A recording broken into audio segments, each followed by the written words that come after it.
6 Korean actors who got cancelled in Isn't a scandal 2022. going on with Not him them right inviting now? a man accused of assaulting He his hasn't wife even when he been was married. also known to have Because he's records a of rich and assault famous laws you actor can't who read. make any When did I excuses you say he want. was We married? can never You know what should truly know. happened, About but you the have the choice to second believe one, victims of Busan sexual police assault charged or a him for millionaire with a dragging criminal a woman record. out Abused of her 2 own women and car. he has That's 2 exactly what I DUIs. said, and he was talking how he tried to stop him But he's a from homophobe. leaving. Korean society may be Terrible homophobic. false He's rumors, not. I know, right? Girl, he went to being prison. homophobic. He's still by gonna how win he's most dead, likely even because though of he is an what he abuser. done. Not an assault. It's a crime that happened in the It's actually process of weird how explaining. Lee Jung-jae Stop did it. it. Stop it. There are Stop police it. Either way, y'all still officers defending saying that that he is disgusting. So they removed That doesn't mean that Lee article. Jung-jae was Why would declared Vogue write something homophobic, he but foreign didn't fan say? accounts are spreading this as He also homophobic. said a lot of homophobic shit recently. And during the But he time, really was said objected stop to loving these someone cartoons. like that. He was also pretending to be involved in multiple drug First of all, offenses. see my dad, Homophobic homophobic, even even these these allegations. Report Personally, team. logic will be canceled by now. They got Korean Lee people who Jung-jae actually were there when these rumors came out don't give a fuck because Serious. Sasaengs soccer calls and the Sub International even gets. You should Gotta give him a mention this ride. because I am still the way he messed up his BFF's relationship with Lee Jung back then. Do the Emmys know that police found human remains and evidence of cannibalism in his Jeju home that he sold in 2013?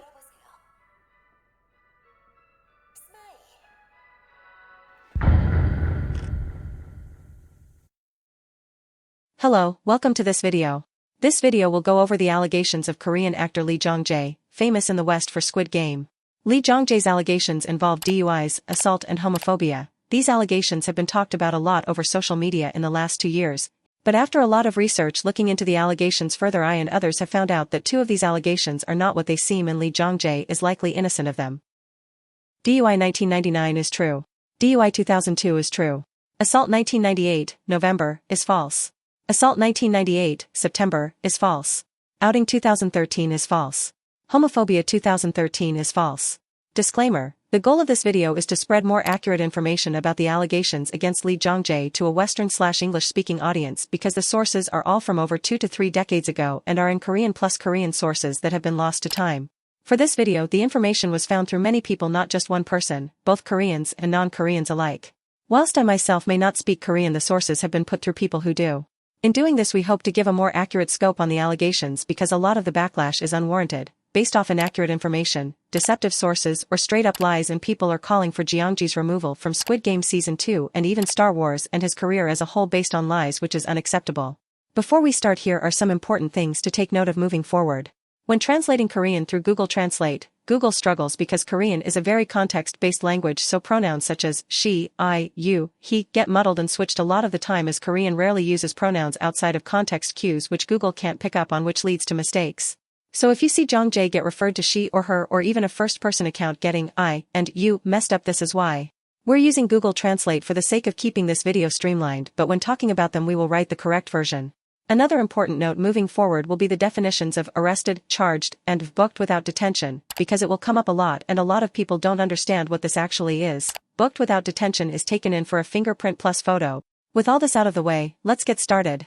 그런데 이제 요즘 정치 뉴스나 사회 뉴스들 혹은 이제 유튜브라든가 뭐 이런 데 소셜 미디어에서 나오는 그런 뉴스들을 봤을 때 페이크 뉴스 같은 것들이 굉장히 많은 것 같아서 요즘 시대에 페이크 뉴스가 굉장히 좀 문제가 되지 않을까 뭐 이런 생각도 하게 되고, 그러다 보니까 내가 믿고 있는 진실이 진짜인지 한 번만 더 체크를 해보는 것도 좀 좋지 않을까라는 생각을 하게 됐습니다.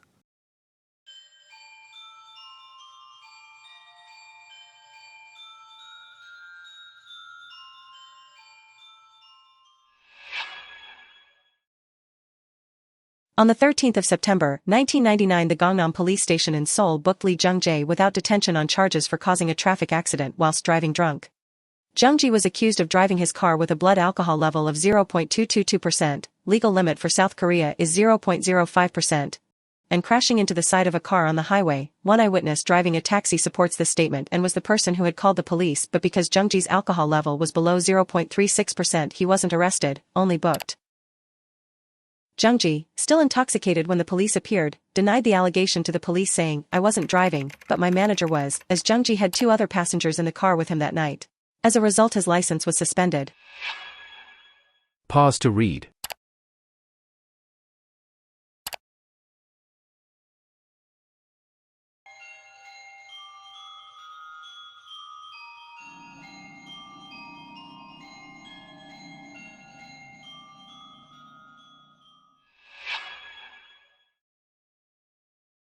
On the 22nd of August, 2002, Gangnam Police in Seoul booked Lee Jung-jae without detention for getting caught driving home drunk with a blood alcohol level of 0.054% at midnight. The area Jung-jae was driving in had more officers in the area to crack down on drunk driving because there was a school there. Jung-jae had told the police, "I shared 3 bottles of beer with my friends at a beer house." But again his license was suspended for another year because of this happening before. Pause to read.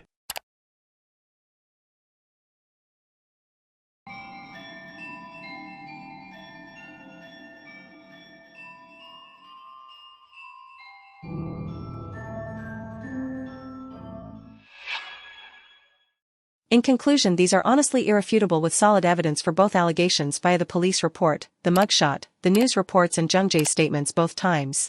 It is also obvious to say in the 1999 incident Jung-jae had lied to the police about not driving the car, but as he was drunk at the time it's not surprising. However, Lee Jung-jae has not ever had an incident with drinking and driving since these 2 incidents over 21 years ago, and he has suffered the consequences of his actions already with being fined and having had his driver's license suspended for a year both times. This in addition, he has said he's given up drinking recently as well, so it is up to the viewer if they want to still hold him accountable for these actions he's already been punished for 21 years ago. 내가 초콜릿 거의 중독자같이 지금 먹고 있어서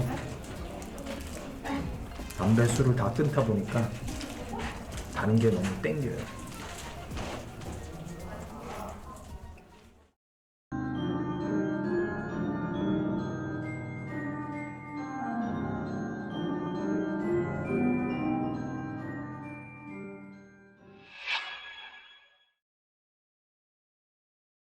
On the 6th of November in 1998, Lee Jung-jae was booked without detention on charges of assault. According to the police, a golf instructor named Pyo accused an office worker named Park and Lee Jung-jae of assaulting him. Pyo alleged that Jung-jae and Park had gotten into an argument with Pyo, which then escalated to a physical fight in a bar in Cheongdam-dong. In response, Jung-jae denied the allegations to the police, saying, "It's true, I was drinking at the party. But I returned home before the assault occurred for filming the next day."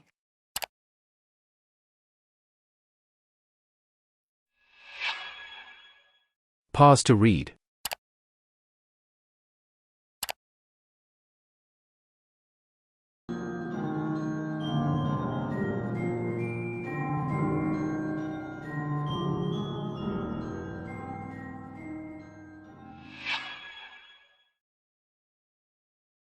So let's start from the beginning of this issue because this allegation is the biggest grievance people have with Lee Jung-jae. On the 9th of September, 2022, a popular Korean translating gossip account called Penthoa dropped a piece on the allegations of Lee Jung-jae's past, highlighting an assault case against a woman in particular. Pause to read.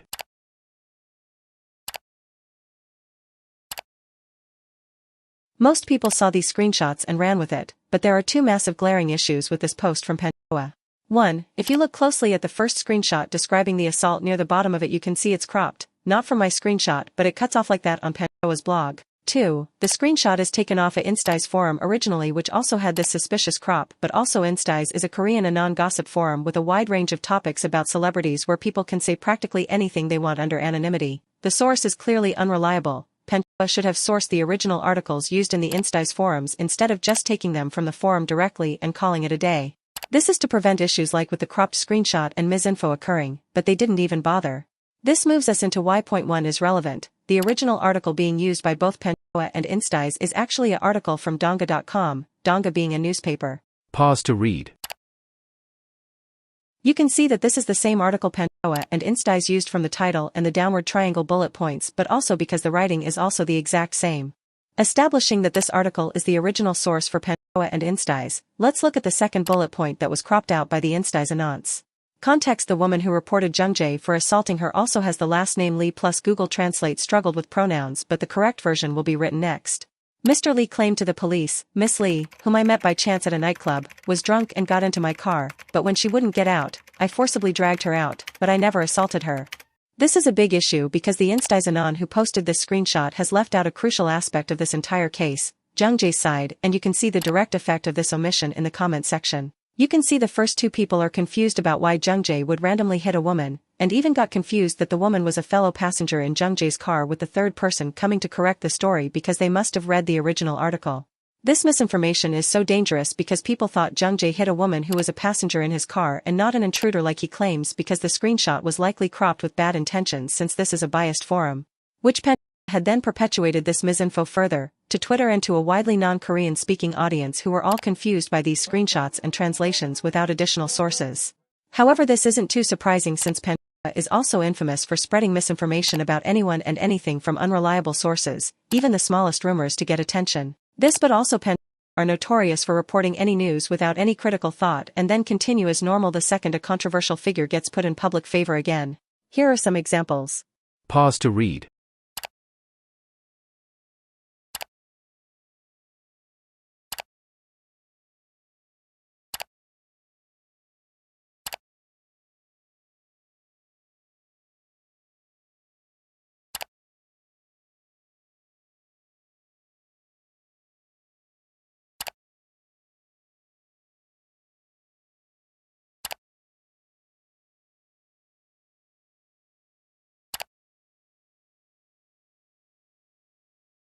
All in all, it's pretty established that Pandora is not a reliable source of information at all, getting 8 out of 10 stories botched some way or another because they literally report anything and everything under the sun whether it's viable or not.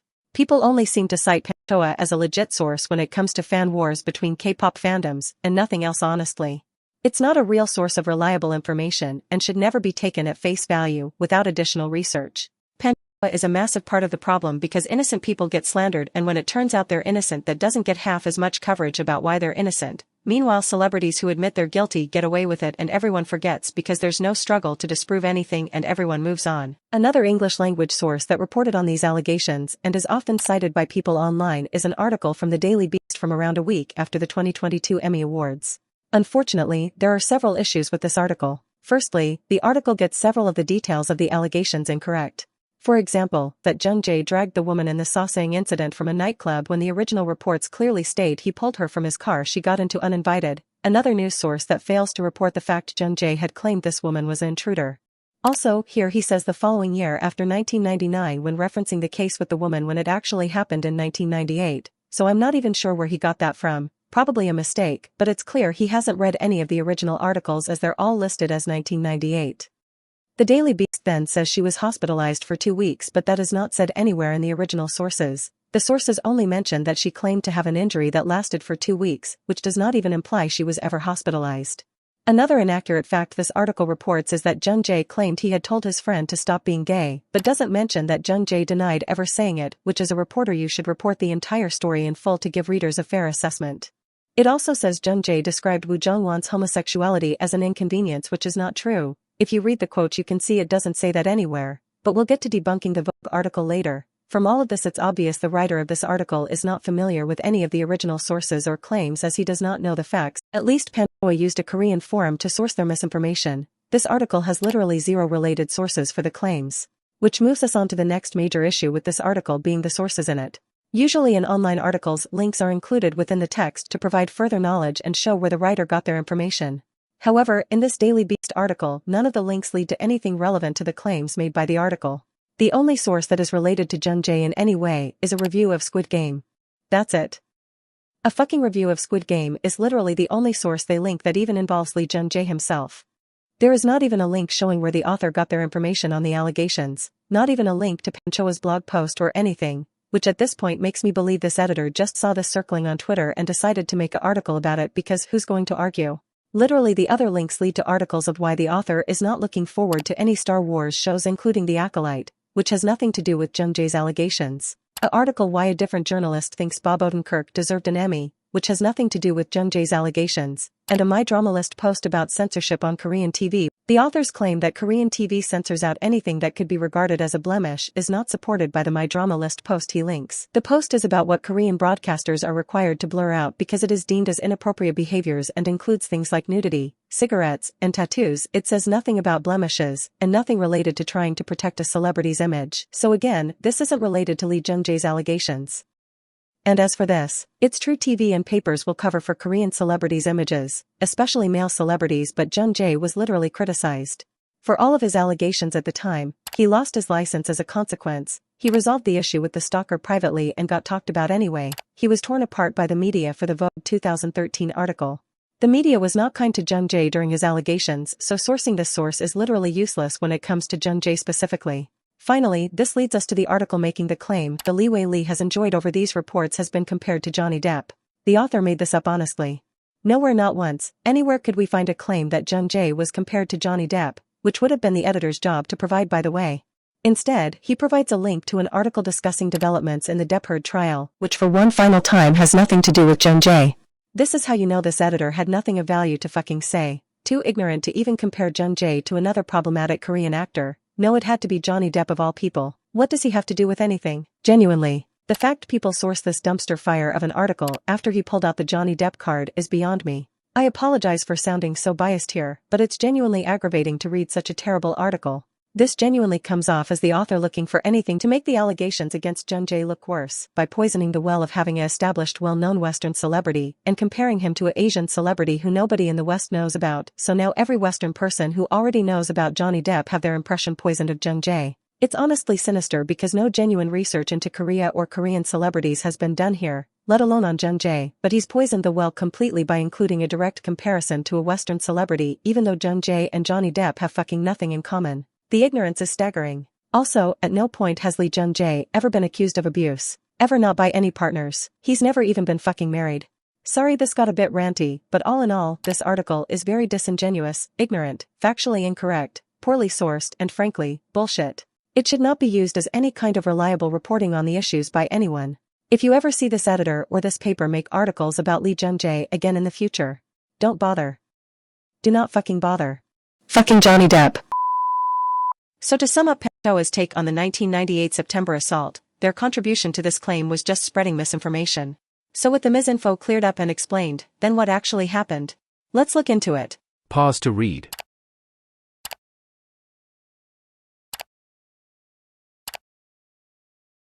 Now these are all from various news sources covering the controversy, but what did Lee Jung-jae have to say about it?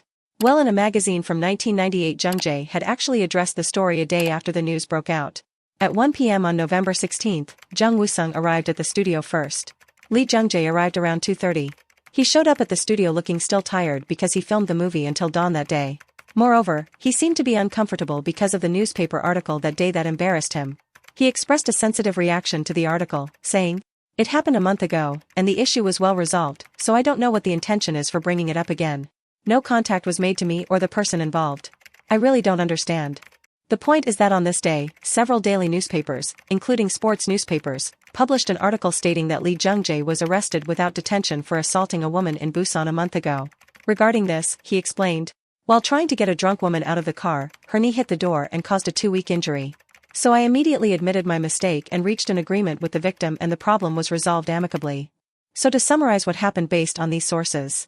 On the 26th of September, 1998, Lee Jung-jae participated in the Busan International Film Festival. After the film premiere, he went to a club with the cast for the after party. There, a drunk 22-year-old extreme fan Kim/Miss Lee met/saw Jung-jae at the club. She then followed Jung-jae outside the club, and as he got into his own car, she broke into the passenger seat. Jung-jae had asked her to leave the car first, and when she wouldn't, he tried to remove her physically, and in the struggle she had injured her knee on the car door, causing a 2-week injury. Then a month later, on the 14th of November, she had filed a police report against Lee Jung-jae claiming he assaulted her. The police booked him without detention, and after questioning him they released him. In addition, Miss Lee sued Jung-jae for this assault, which they reached an agreement together, after he apologized admitting fault, and the situation was resolved in private. However, the news caught wind, and without contacting Miss Lee or Jung-jae, they all published articles about Jung-jae being arrested for assaulting a woman. And then 20+ years later, Pen and Insti's lied about it. Now this was a lot of information that best describes what could have occurred that night from multiple newspapers to even a full account from Jung-jae himself, but I assume for some skeptical viewers this isn't enough information to claim Lee Jung-jae is innocent of assault, since so far this is just taking him at his word. So this next section is for the skeptics to add more context to this specific case.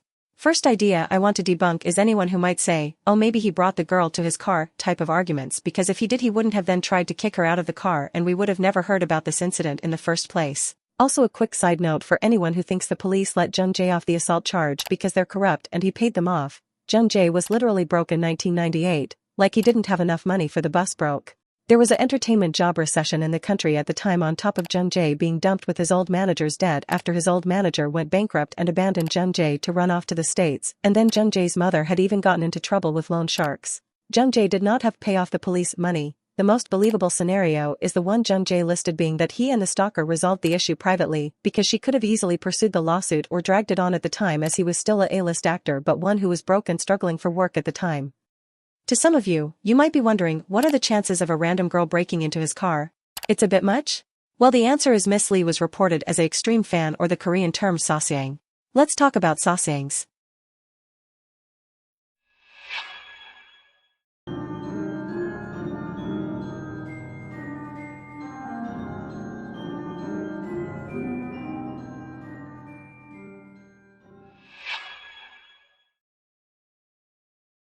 A Sasaeng is an obsessive fan who invades the privacy of Korean celebrities. The most notable activity they do is stalking. Something similar to what happened to Lee Jung-jae has actually happened twice in recent history. Changmin of TVXQ and Wang Yiba of Eunuch suffered similar instances of Sasaengs trying to break into their vehicles to get close to them. Old video of TVXQ's Changmin dragging a Sasaeng out of a taxi revealed.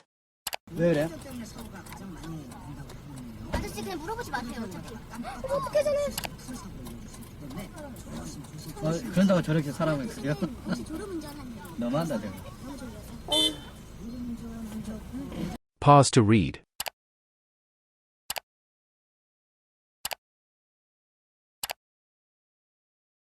Stuff of nightmares. Video of a Sasaeng opening Wang Yiba's van door goes viral.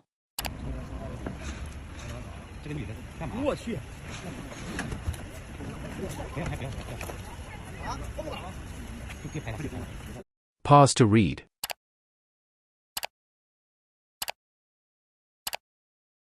Lee Jung-jae, Wang Yiba and Changmin were all victims of Sasaeng stalking them and even trying to break into their cars, but the main difference between why Yiba and Changmin are publicly seen as victims and Jung-jae isn't. This is because 1. The two other cases happened in 2018 and 2023, were recorded on video and had a massive solid fanbase to comment and document the events as they happened, which wasn't really likely or easy to do in 1998. 2. The internet spoke about it as it happened. We have no idea what the public reception was to Jung-jae's case, as no online forums or records can really be found from 1998 about it. We tried. And a third reason, which is very important, how Sasaengs were viewed by the public.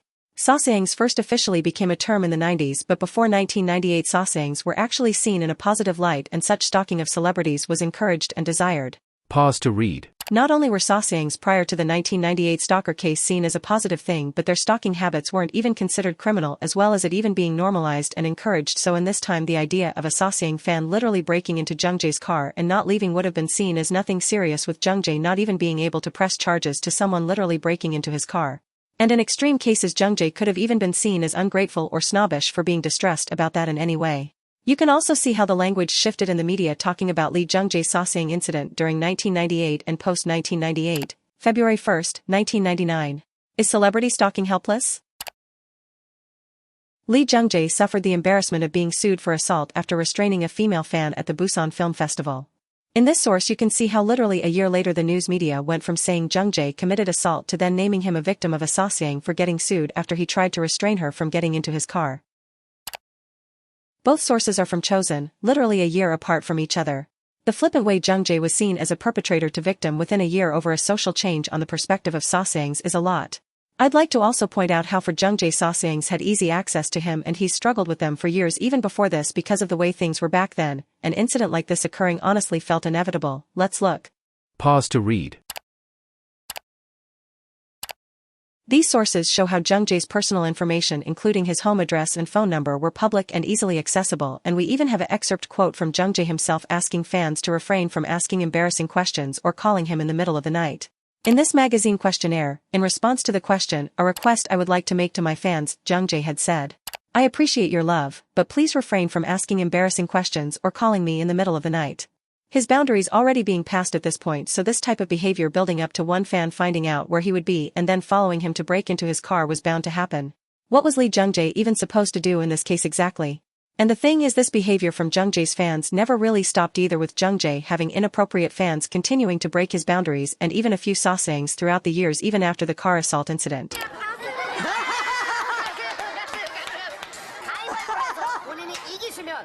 가슴을 터치할 수 있게. 그렇지, 가네요. 알겠습니다. 자, 가위바위보에서 이기면 한 번에. 네, 안겼어, 안겼어. 꼭 안아주는 따뜻한 남자 이정재 씨. 안경 쓰신 분이 남.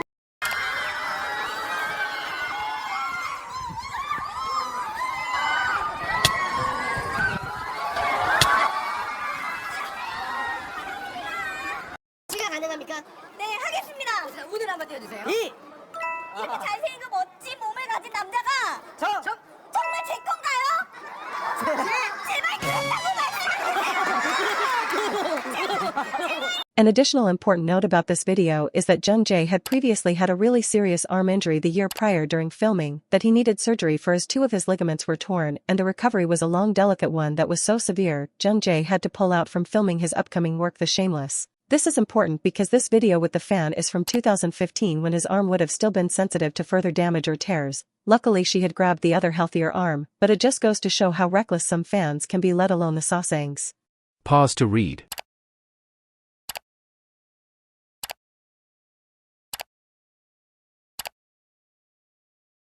This article by M Sports Chosen describes a Sasaeng who had gone to Jung-jae's house at 9 p.m. and rung the doorbell. Jung-jae, who thought it was a delivery, opened the door, but upon seeing the stranger tried to close the door straight away, but the man grabbed Jung-jae and wouldn't let go. He then started to talk frantically. Jung-jae couldn't even understand what he was saying.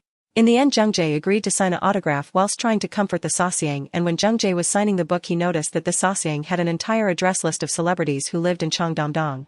After the man left, Jung-jae immediately called and warned the next celebrity on the list through the agent, warning them to be careful of a Sasaeng who knew where celebrities in the area lived. Pause to read.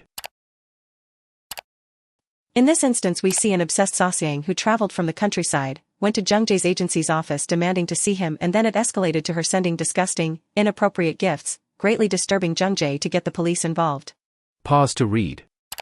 Above is a handwritten apology posted onto Twitter by a Sasaeng who explained how they found out Jung-jae's flight plan via stalking and had even got onto the same plane as Jung-jae in November 2022. They then made a comment about wanting to trip Jung-jae at the airport for attention from him. After this, the Jung-jae fans on Twitter criticized the Sasaeng, who went private on and off before leaving with an apology tweet on an apology account.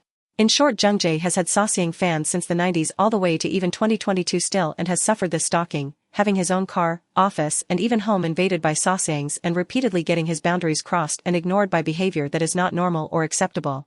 And it's worth noting these are just the Sasaeng cases we could find. It's unknown if there are even more cases, so there could be. The point of going over all this history about Sasaengs is to paint a clear picture of the woman back from the original incident of this section, the assault in 1998. That woman was a Sasaeng. Her behavior at the time was seen as normalized, but then only after that incident did public opinion begin to shift, and as other instances of Sasaengs with celebrities occurred, only then was Jung-jae seen as a victim in other Sasaeng incidents. But the original case in 1998 is widely forgotten about / unknown to be a Sasaeng case because of the media's perception at the time. So now in 2022 uses that old case of what was clearly a case of self-defense against a Sasaeng as an assault where Jung-jae is the criminal when in reality he's the victim of a stalker criminal. And now as a result people are calling him an abuser and an assaulter against women, which is disgusting.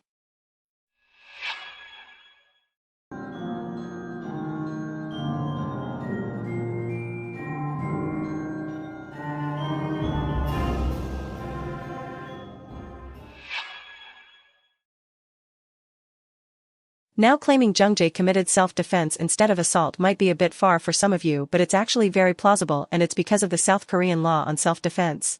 Pause to read.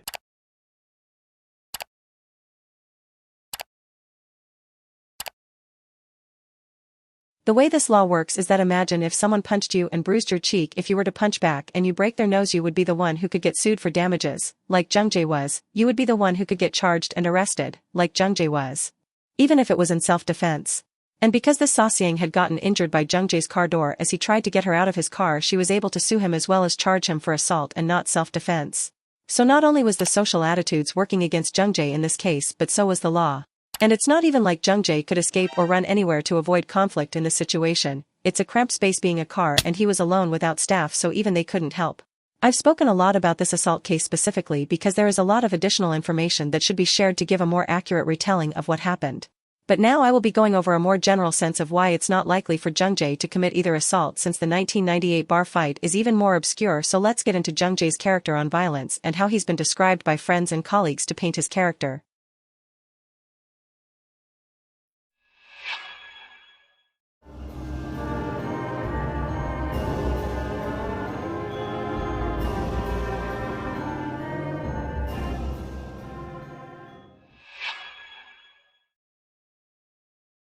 In an old magazine in a small Q&A, the interviewer asks if Jung-jae was good at fighting in school, and Jung-jae admits to getting beaten up every day and getting his money stolen, showing how Jung-jae was a victim of school violence and bullying in school.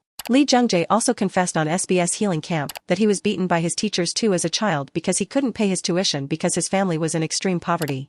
He had said he didn't understand why he was being beaten, and even when he was young he thought it wasn't right just because he was poor. He had felt insulted.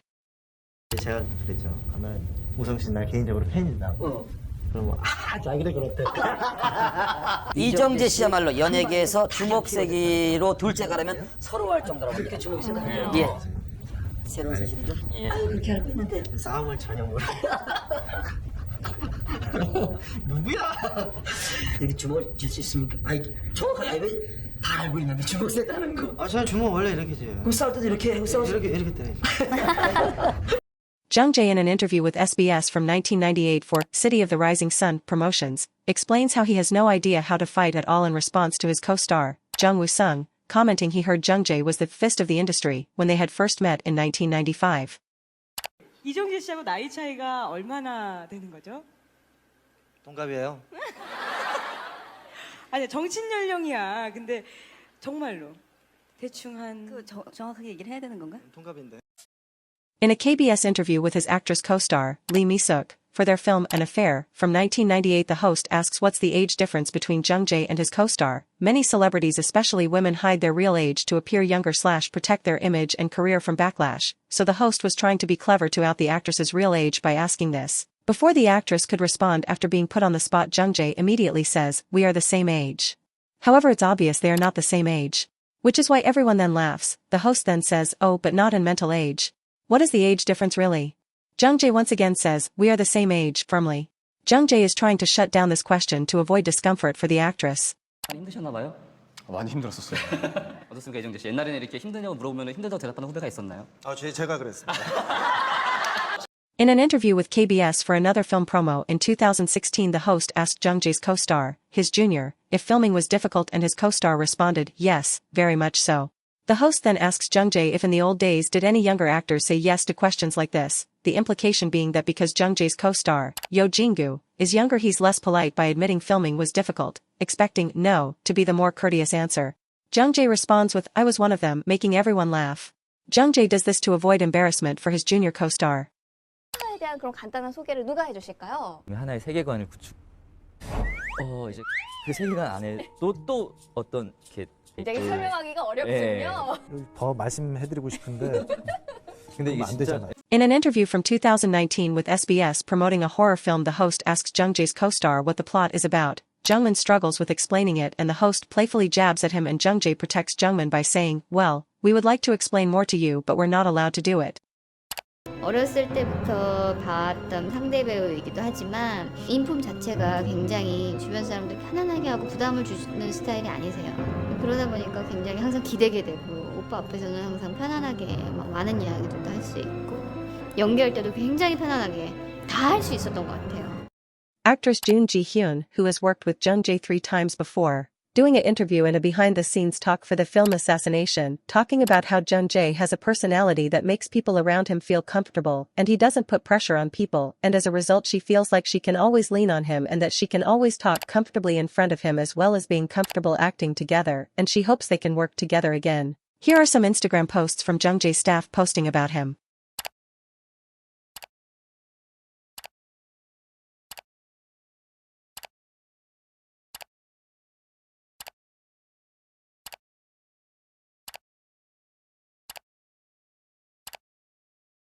That, but also anyone who meets Jung-jae, fans, reporters, etc., always talk about how kind and lovely he is. Here are videos showing how comfortable Jung-jae is with his colleagues, staff and co-workers, and how gentle he is with them.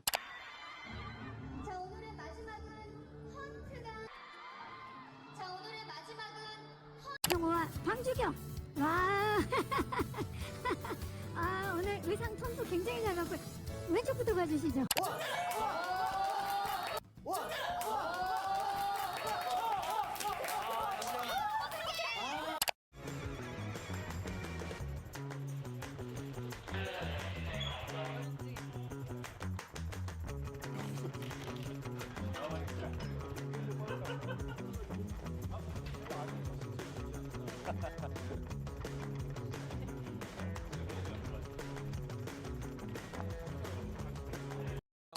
On an entertainment program called U-Quiz, the host Jae-suk invited two esteemed English-Korean translators who work with celebrities and diplomats. In the episode they bring up Lee Jung-jae, and the translator mentions how on the Colbert show she was flustered by how kind Jung-jae was when he had introduced both himself and her by her name as his translator when she didn't even think she'd be shown on television, let alone introduced. 바로 옆에서 네. 그리고 배우님이 너무 다정하시게도 제 이름을 굳이 불러주시면서 오늘 이 자리에 나와 내 통역사 헤일리를 초대해줘서 고맙습니다 이렇게 말씀하신 거예요. 그래서 제가 되게 당황해서 하이라고 한 게 이제 친구들은 놀림을 좀 받았죠. Thank you for having me and my translator, Haley. Yes. 힘든 일이 있을 때 더 상담받고 싶은 상사는? 회사가 너무 이거 대박이다. 회사가 너무 힘들거나 혹은 인생에 고민이 있거나 앞으로 진로를 결정하고 싶을 때 나는 누구한테 더 가서 이야기를 듣고 싶나? 이거는 다 대답을 주셨습니다. 기권이 없죠. 거의 기권이 없어요. 그리고 결과가 딱 한 표 차이로 승부가 났습니다. 싶은 상사는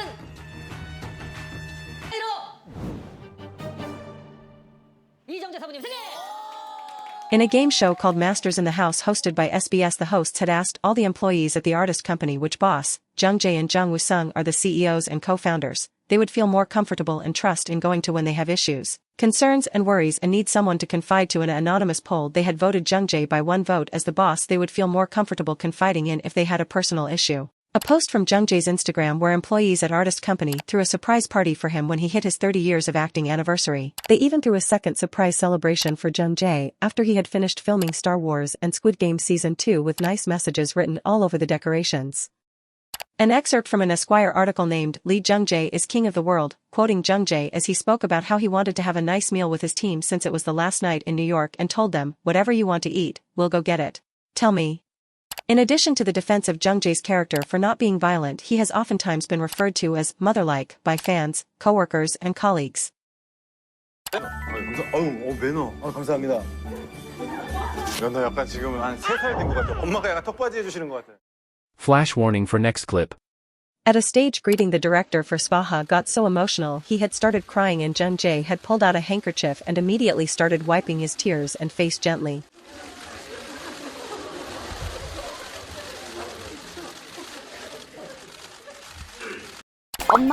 엄마 이정재 다 신경 써야 되잖아요. 모든 사람들이 그의 결정을 기다리고 있고 그거 하나하나 다 신경 써야 되고 챙겨야 되고 되게 자상하시고 되게 섬세하시고 배려를 되게 많이 해주셨던 것 같아요. 저는 근데 연출자랑 배우분들이랑 얘기할 때나 배우 대 배우로서 얘기할 때 모두 똑같은 심정이나 또 똑같은 감정이었다고 생각하는데 그분들은 어땠는지 잘 모르겠네. And here are some clips of Jung-jae saying how he hates confrontation and conflict. 그 상황을 들면요. 정도라면 이렇게 할 것 같다. 정성이라면 이렇게 할 것 같다. 내가 아끼는 후배가 사실 알고 보니까 우리들을 지금 이간질 시킨 걸 안 상황. 너무 아껴. 진짜 내 엄지 발톱 같은 친구야. 그 친구가 엄지 발톱이라는 표현이 있나요? 네? 그 친구가 이간질을 시켰어요. 반면에 정재 씨라면 정재 배우님은 어떻게 하셨을까요?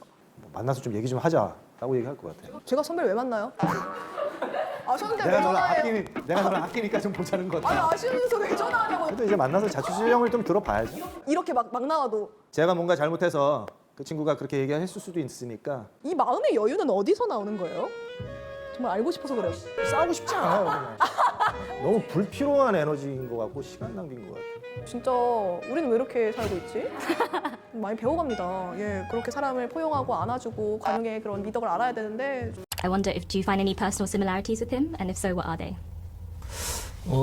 기본적으로 남들과 어떤 그런 대립을 하기를 별로 안 좋아하는 어떤 그런 평화를 항상 중요시 생각하는 면에서는 같다라고 볼 수 있죠. Yes, I can see that. 찾자면은 평화를 아주 좀 중요시 생각하는 것은 저하고 좀 많이 같은 것 같습니다. 이게 저도 막 상대방하고 막 아규잉하면서 막 이렇게 대립하고 이런 거 저 굉장히 싫어하거든요.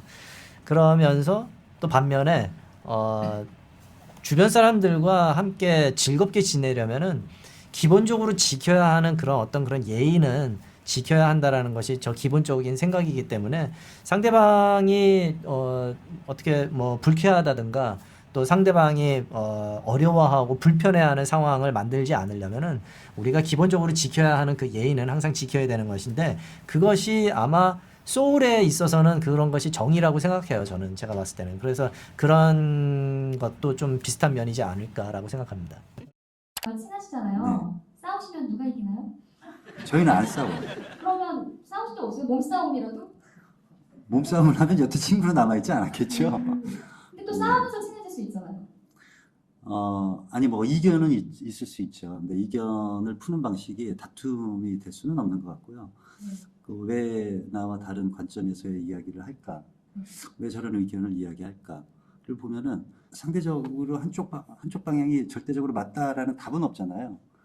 어떤 거를 찾아가면서 그 합의가 되고 합의된 것들을 선택하면 그것이 최선이 되게끔 노력하는 거지. 그렇기 때문에 싸울 일이 없어요. In a 2020 interview with Jung Woo-sung, who is Jung-jae's best friend of 25 years, was asked if he and Jung-jae ever fought. Woo-sung said, "Not once." The host then asks if they ever physically fought, and Woo-sung said that if they had, they wouldn't have been such close friends as they are now, and that when they did have disagreements, they never fought, they just resolved them amicably. The reason I have brought up all these anecdotes of Jung-jae being liked and treating the people around him well is because after the allegations went live online, this image of Jung-jae being violent and an abuser spread like wildfire, with people even saying they felt sorry for the people who worked around him because he was so violent, which just isn't true and not the case at all. This is also to show how he hates conflict, is bad/unfamiliar with fighting, and is described as very gentle and caring. These character traits makes Jung-jae's defense claims against the 2 assault charges more likely because it aligns with his character over his life described mainly by others. Jung-jae has never been described by someone in the industry or any friends or colleagues as violent or quick to anger.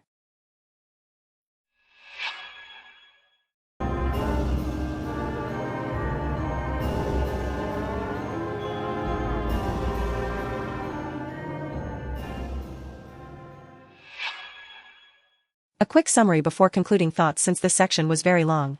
Assault case 1998 November, Jung-jae and Park were at a bar when a fight broke out with Pyo. Jung-jae was booked without detention but claimed he wasn't even there when the fight broke out because he left early for filming the next day.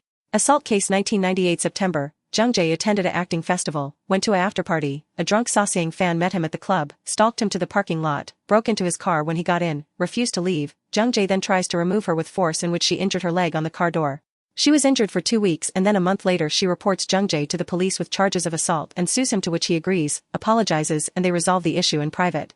In 2022, when it's announced Jung-jae is a Emmy nominee, a gossip site called Panchoa decides to post about Jung-jae's past allegations, including the car assault case from September 1998 and the bar fight from November 1998. However, the screenshots are taken from a non-forum gossip site called Instize, and in this post the screenshot of the article about the car assault is cropped, cutting off Jung-jae's side of the story, leaving netizens and Twitter users to think Jung-jae had randomly attacked a woman in his passenger seat, completely missing that she was a Sasaeng. And then another article from the Daily Beast, an entirely Western site, had a go at covering Jung-jae's allegations and butchered them completely with incorrect dates and zero Korean sources or even any sources related to the controversy or Jung-jae himself at all. The editor just perpetuated a rumor he probably saw scrolling through his Twitter account and decided to spread unverified misinformation for easy clicks, knowing nobody from the West would bother to check sources that are so old but are also not in English. We discussed more recent similar cases of Sasaengs breaking into idols' cars/extreme stalking and compared the public response to Jung-jae's. A brief history of Sasaengs and how during and pre-1998 Sasaengs were seen as a positive thing and not seen as the stalking criminals they are. Compared how the news media described Jung-jae as an assaulter during 1998 while Sasaengs still weren't seen as a serious problem, but then the news media describing Jung-jae as a victim of a Sasaeng in 1999 after an incident with a Sasaeng got so bad with a different celebrity in 1998 occurred. South Korea changed the law on stalking and harassment. Provided evidence for how easily accessible Jung-jae was to Sasaengs during the 90s.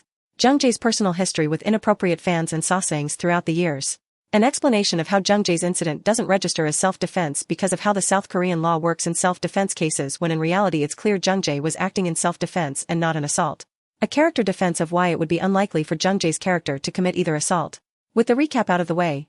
In conclusion, with all the direct evidence to the bar fight assault from 1998, there is no concrete answer. Jung-jae may or may not have been there. From the information on the allegation directly, we only have jung-jae's word, which could be reliable as he was indeed filming a project at the time, and the fact this case was never followed up after the fact, because if Jung-jae was truly involved as a high-profile celebrity, there would have been more follow-ups and articles talking about it, as cases like this usually get dragged on for a while. However, the contextual evidence supports Jung-jae's case a lot more, as it's clear Jung-jae is not a violent person, or at least not the type of person who ends up in bar fights via his aversion to conflict as an adult and as a child, as well as this being a one-time record of Jung-jae ever getting into a brawl with men in such a manner. The likelihood leans in Jung-jae's favor, but it is up to the viewer whether you believe Jung-jae had a part in this bar fight allegation or not. The other assault, however, from September 1998, is more than fair to say Jung-jae was the victim in that situation, evidence based on the articles calling the woman a Sasaeng, the article calling Jung-jae a victim of a Sasaeng, the context of the time with attitudes to stalking, and how commonplace it was for celebrities, the South Korean law making a self-defense claim in Jung-jae's situation impossible, and the news media's records about what occurred. In addition, the fact that on the Reddit thread they mention how people would take advantage of the law regarding self-defense and assault to extort money out of people aligns exactly with what Jung-jae Sasaeng had done to him, with suing him for money a month later, forcing his hand with a police charge when she was the one who had broken his privacy and boundaries. Another factor to consider is that no other women and no other rumors about Jung-jae being violent with women have ever occurred for over 30 years. In addition, there aren't many scenarios where this story makes sense any other way. If Jung-jae had dragged a drunk girl to his car, there would be more reported injuries instead of it just being isolated to her knee, let alone an injury occurring in a cramped space like a car that resulted in a knee injury for 2 weeks. Her getting injured by something heavy like a car door seems more likely. It's also more likely that if Jung-jae was a violent person, he would have resisted and refuted these allegations more and spoke to the press to defend himself regarding it instead of apologizing to the Sasaeng immediately and admitting fault, as many people who are horrible to do things like assault are usually never ones to admit fault or apologize to their victims. All of these factors together skews the probability more in Jung-jae's favor.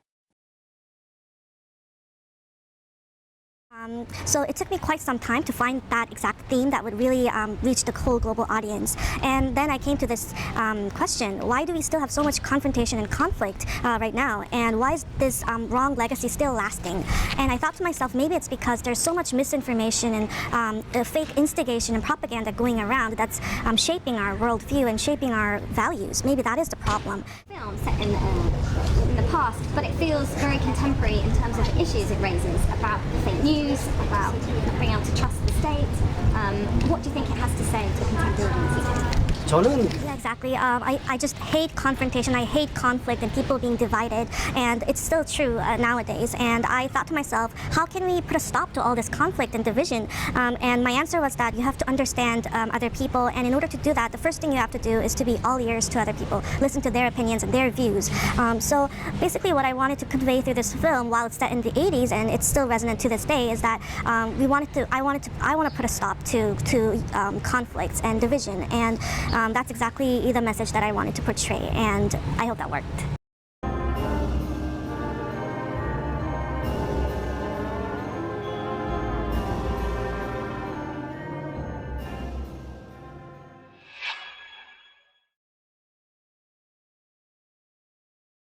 A quick disclaimer before we get into this section. For legal reasons, everything in this section is alleged and largely an opinion and does not intend to harm or slander any entities mentioned. The relevant terms / people in this situation. The 2013 article is the controversial article that started this whole mess. Editor K is the editor who wrote the 2013 article. Y/Woo Jong-won is Jung-jae's best friend who passed away in 2012, and he was mentioned in the 2013 article as Y before outed Woo Jong-won's name publicly later. Also, we will not be revealing editor K's real identity. All pictures of her will have her face censored. Her name will be censored with the exception of the K in her name, and we won't be sourcing her existing and surviving articles because her full name can still be found in them. We are doing this because we don't want to expose her identity to potential harassment. Also, she has children, and it would be unfair to them if their mother got exposed for her behavior 10 years ago. In addition, she's still working in the industry and she's doing well for herself, so there's no need to drag this back up for her. The main goal is to bring awareness about the context of this controversy and how Jung-jae is not homophobic based on this article. It's not to publicly shame the editor. However, we will be harshly critiquing her for her part in this controversy and how her actions caused Jung-jae so much pain and trouble spanning from 2013 to today. We will also be critiquing her character as a reporter because the way she approached her work back then also plays a role in the scandal. Her attitudes and behaviors being consistent to why she would definitely do what we're accusing her of. Now this is going to be the longest and most complicated section because this situation is so convoluted and there's so much context to fully explain how Jung-jae was actually one of the victims in this situation. Again, I will do my best to make this as easy to follow as I can.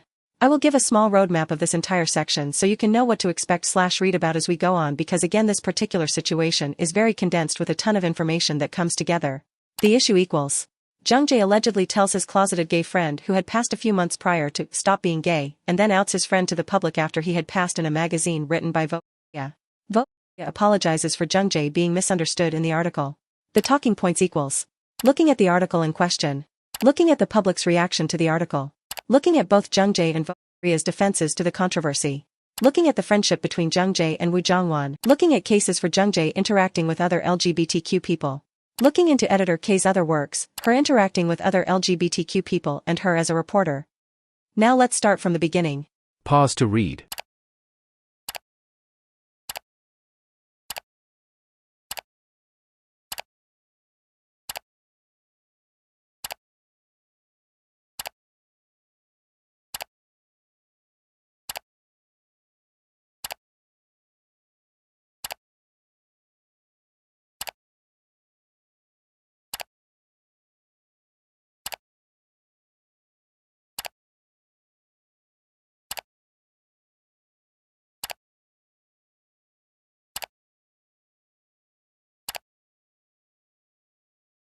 So this is the infamous article. Let's try and clarify the timeline of this article first before we pick it apart and explain what's wrong with it.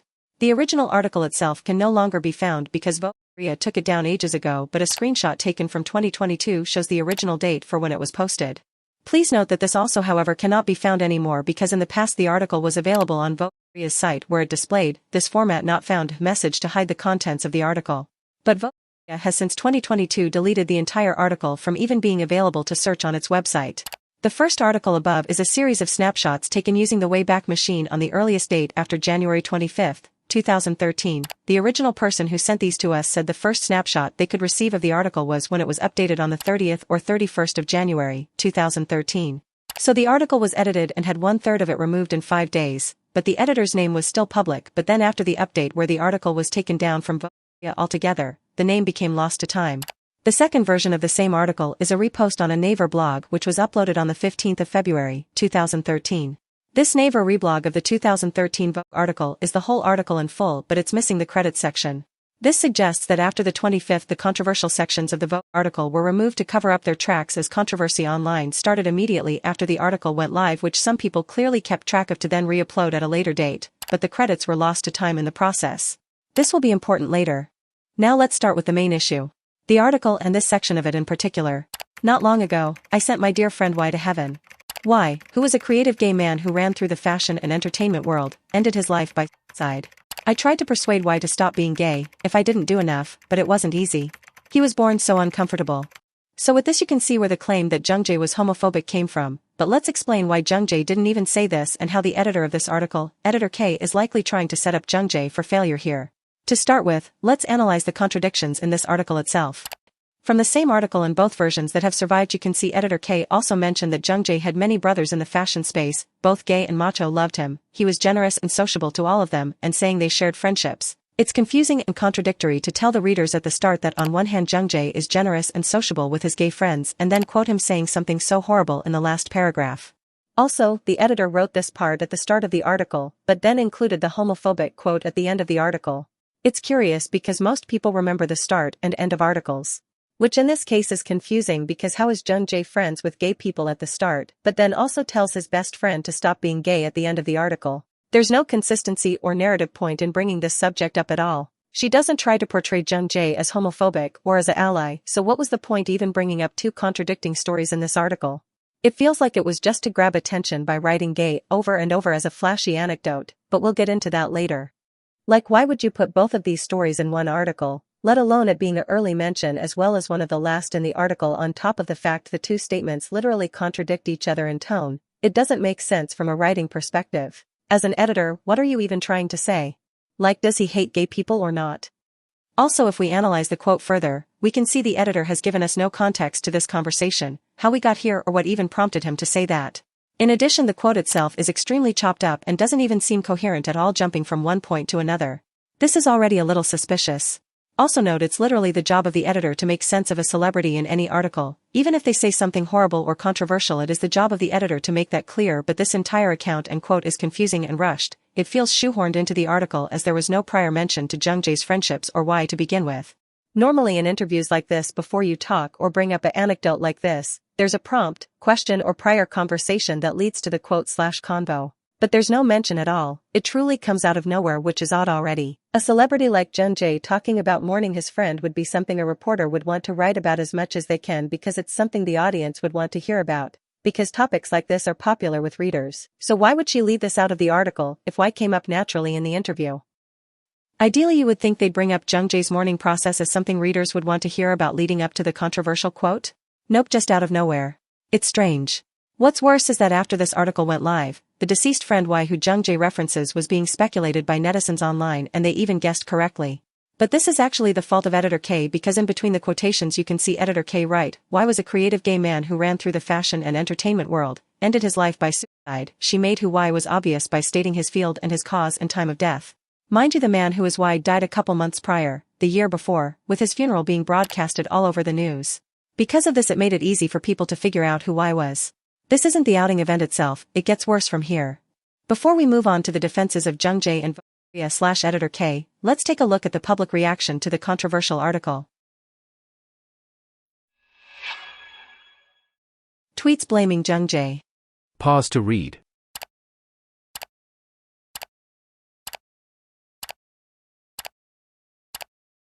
Tweets defending Jung-jae. Pause to read.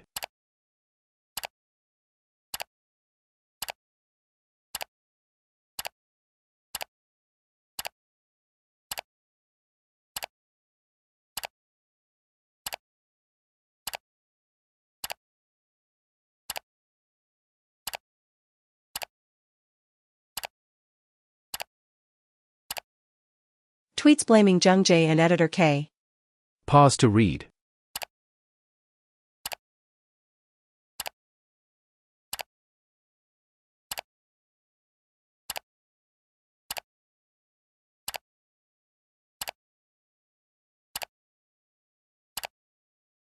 Confused/other tweets. Pause to read.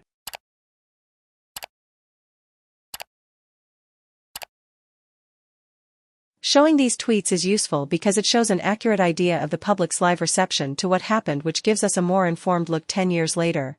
This is crucial because in the current year a lot of people haven't even read the whole article, get confused by the writing, or don't think it exists at all, so having feedback from people who were there as it happened is invaluable.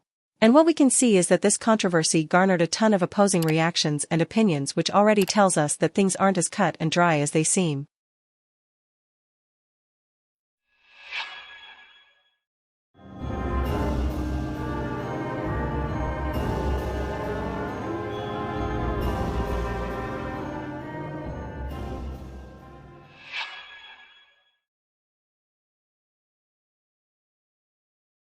Starting with Jung-jae, on the 16th of February some news sources called into his agency to see what he had to say, and here are their statements about the 2013 article. Pause to read.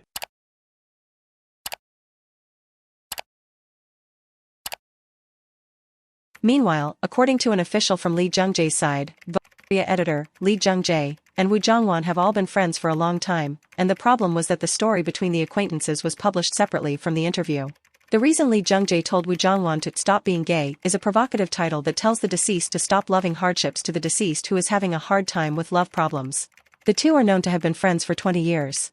After the controversy occurred, Jung-jae had demanded an apology and a clarification from because according to Jung-jae's defense, 1. Jung-jae, Editor K, and Woo Jung-won are all old friends, which is why Jung-jae had such a private conversation with her. 2. The entire conversation was off record from a private conversation Jung-jae had with Editor K, but Editor K published it without Jung-jae's permission. 3. The statement "stop being gay" was a provocative title to grab attention, but is not what Jung-jae had said. Instead, Jung-jae saying he had told Woo Jung-won to stop loving so hard because Woo Jung-won was having issues with love at the time before he passed away. 4. Jung-jae's defense had said Jung-jae and Woo Jung-won were friends for over 20 years, and he would never speak so irresponsibly. Reminder that provocative has two meanings and in Korean mainly is used for negative and or upsetting reactions. These are heavy claims to put against a massive magazine, as jung-jae's defense claims that editor K lied about what he had said to garner an angry reaction from a conversation that was never supposed to be publicized, with editor K being an old friend to Jung-jae and Woo Jong-won nevertheless. Let's look if Jung-jae's defense claims have merit before we look into what Vogue Korea wrote as a defense. Claim, Lee Jung-jae, Woo Jong-won and editor K are all old friends. 다반의 모델로 참여하게 된 거는 정재 씨나 우성 씨나 자기의 이미지를 갖고 다반이란 거를 표현하고 싶다. 그래서 경영과 기획과 또 모델까지 하게 된 거죠. Jung-jae, Woo Jong-won and editor K all working together on a photo shoot for years before 2013. This next set of pictures show Jung-jae, Woo Jong-won and editor K in old group gatherings from the 90s posted by Jung-jae's old manager. These pictures are from a Vogue article editor K wrote for, and you can see her mention talking with Woo Jong-won, who suggests she writes a poem about Lee Jung-jae. Poetry is a massive hobby for her that she enjoys, not a part of her career yet. Something a friend would know, like Woo Jong-won. These images are an old photo shoot that editor K worked on, which are much older looking, from the 90s to early 2000s. Although we don't know the date exactly, it is more proof that Jung-jae and editor K have worked together a long time. Also the story she writes, we will discuss that in full later on. I think this is enough to establish that Jung-jae is telling the truth, that he, Jong-won and editor K were old friends, because we can see for a fact they've worked and interacted together in the past prior to the 2013 Vogue article.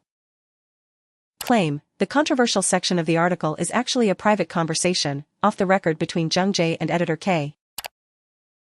If you noticed, I intentionally censored this section of the article because Jung-jae brings up an old rumor.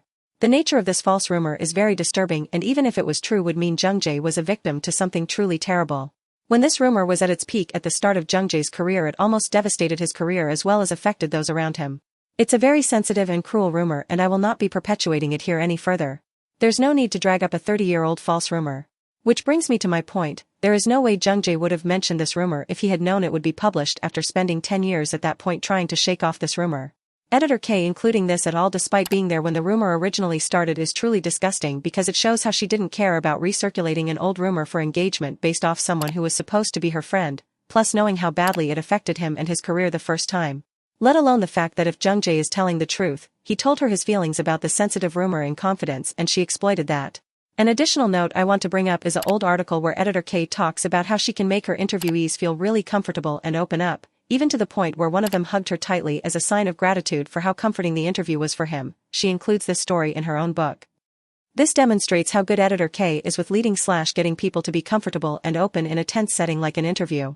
This is relevant to Jung-jae because she was more than capable of making him comfortable and getting him to talk about potential private matters. In addition, Jung-jae was still mourning the death of his best friend, so he would have been even more vulnerable to her manipulation. Also, it makes sense for him to talk to her about Woo Jong-won's death since she was also his friend too. You might think, well then she showed his true thoughts here and exposed him for being homophobic, and you would have a point if it wasn't for one thing. Editor K does not like Lee Jung-jae. She literally said she hates him. At that time, I hated Lee Jung-jae. Here we can see editor K literally write down how she hated Jung-jae before, which is greatly unprofessional as well as rude. But it's solid evidence for how she does have a bias against him. But also editor K has shared inappropriate information about Jung-jae to make him look bad before as well. Here in another Vogue article, editor K reveals that Jung-jae has insecurities about his own body in bracketed third-person commentary, which is beyond inappropriate or professional. Just giving her little jabs and personal takes here and there recklessly, without interviewing him about it or even asking him if he is insecure about his body, let alone if she can make a quick comment on it for the readers. This inclusion of the rumor, along with how janky and out of place this entire section is, misplaced quotes, zero build-up, no follow-up, no context, as well as editor K's capability to coax her interviewees to speak comfortably around her, plus them being friends and Jung-jae literally still being in mourning, more than proves that this conversation was off the record and editor K had just shoved something that clearly wasn't planned or scripted into the magazine. Claim, stop being gay, is a lie for rage bait, and Jung-jae had actually told Woo Jong-won to stop loving so hard, because of relationship problems Woo Jong-won was having. On the 16th of February, 2013, a news reporter from Newson harassed Jung-jae into explaining why Woo Jong-won had committed suicide. This is unrelated to the Vogue 2013 article, by the way. In the end, the reporter had managed to corner Jung-jae to write a brief reply. Pause to read. With this, Jung-jae claims the reason why Woo Jong-won took his own life was because of an intense love relationship with someone. Jongwon loved very much, which was so difficult Woo Jongwon ended his life over it. This aligns very well with Jung-jae's defense claim that he had said to stop loving so hard, instead of stop being gay, as Woo Jongwon's difficult relationship affected him so badly. But these were both said on the 16th, so is there any merit to it? Let's take a look at what Woo Jongwon himself had to say. Pause to read.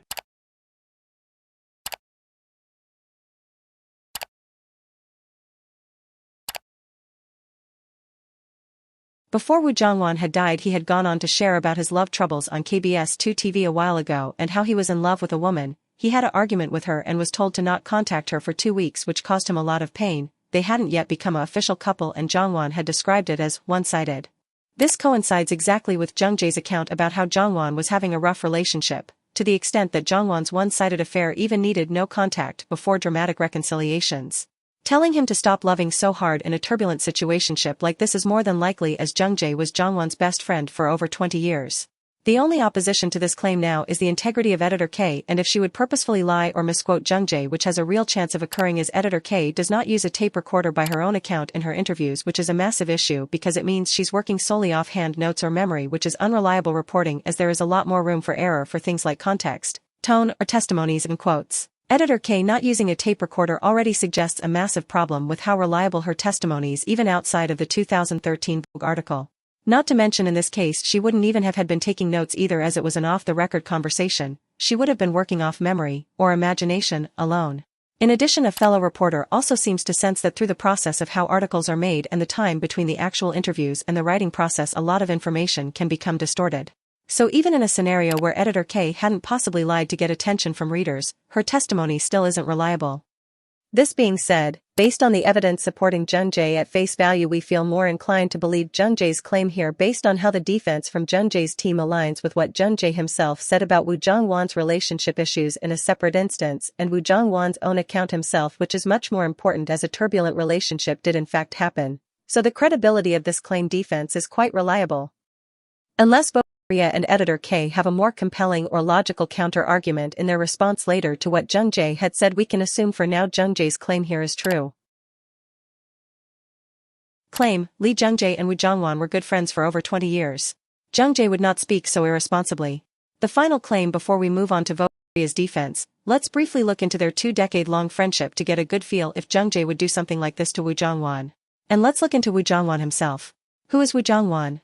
Woo Jongwon was a famous stylist, creative director, and entertainment personality on Korean TV through the 2000s who had tragically passed away by taking his own life on September 15 in 2012 at age 46. Articles covering Woo Jongwon's involvement in the Vogue 2013 article incident. Pause to read.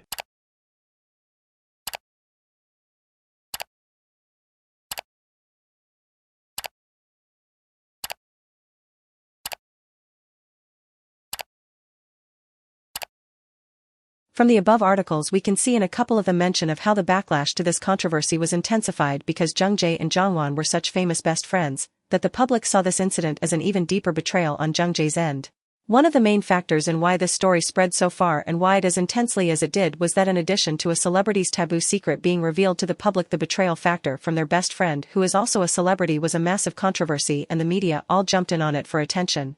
Only one of these articles even mentioned the editor's involvement and potential role to play in this, compared to every other major media running with the friendship betrayal story, because that's the easiest and most intense version of what happened. Woo Jongwon passed away on the 15th of September, 2012. His funeral was held on the 18th of September. The Vogue article was published on the 25th of January, 2013. For months apart, Lee Jung-jae and many other friends of the deceased visit the funeral home to say goodbye to the deceased. In the video, Jung-jae is visibly upset along with the grieving friends and family. 모습이었습니다. 우종환과 이정재는 20년 넘게 우정을 쌓아온 친형제와도 같은 사이로 잘 알려져 있는데요. 우종환은 과거 자신이 경제적으로 한창 힘든 시기를 보냈을 당시 이정재가 선뜻 이정재는 고인의 발인식에도 참석해 먼저 가버린 오랜 친구의 마지막 길을 함께했습니다. 삼가 고인의 Pause to read.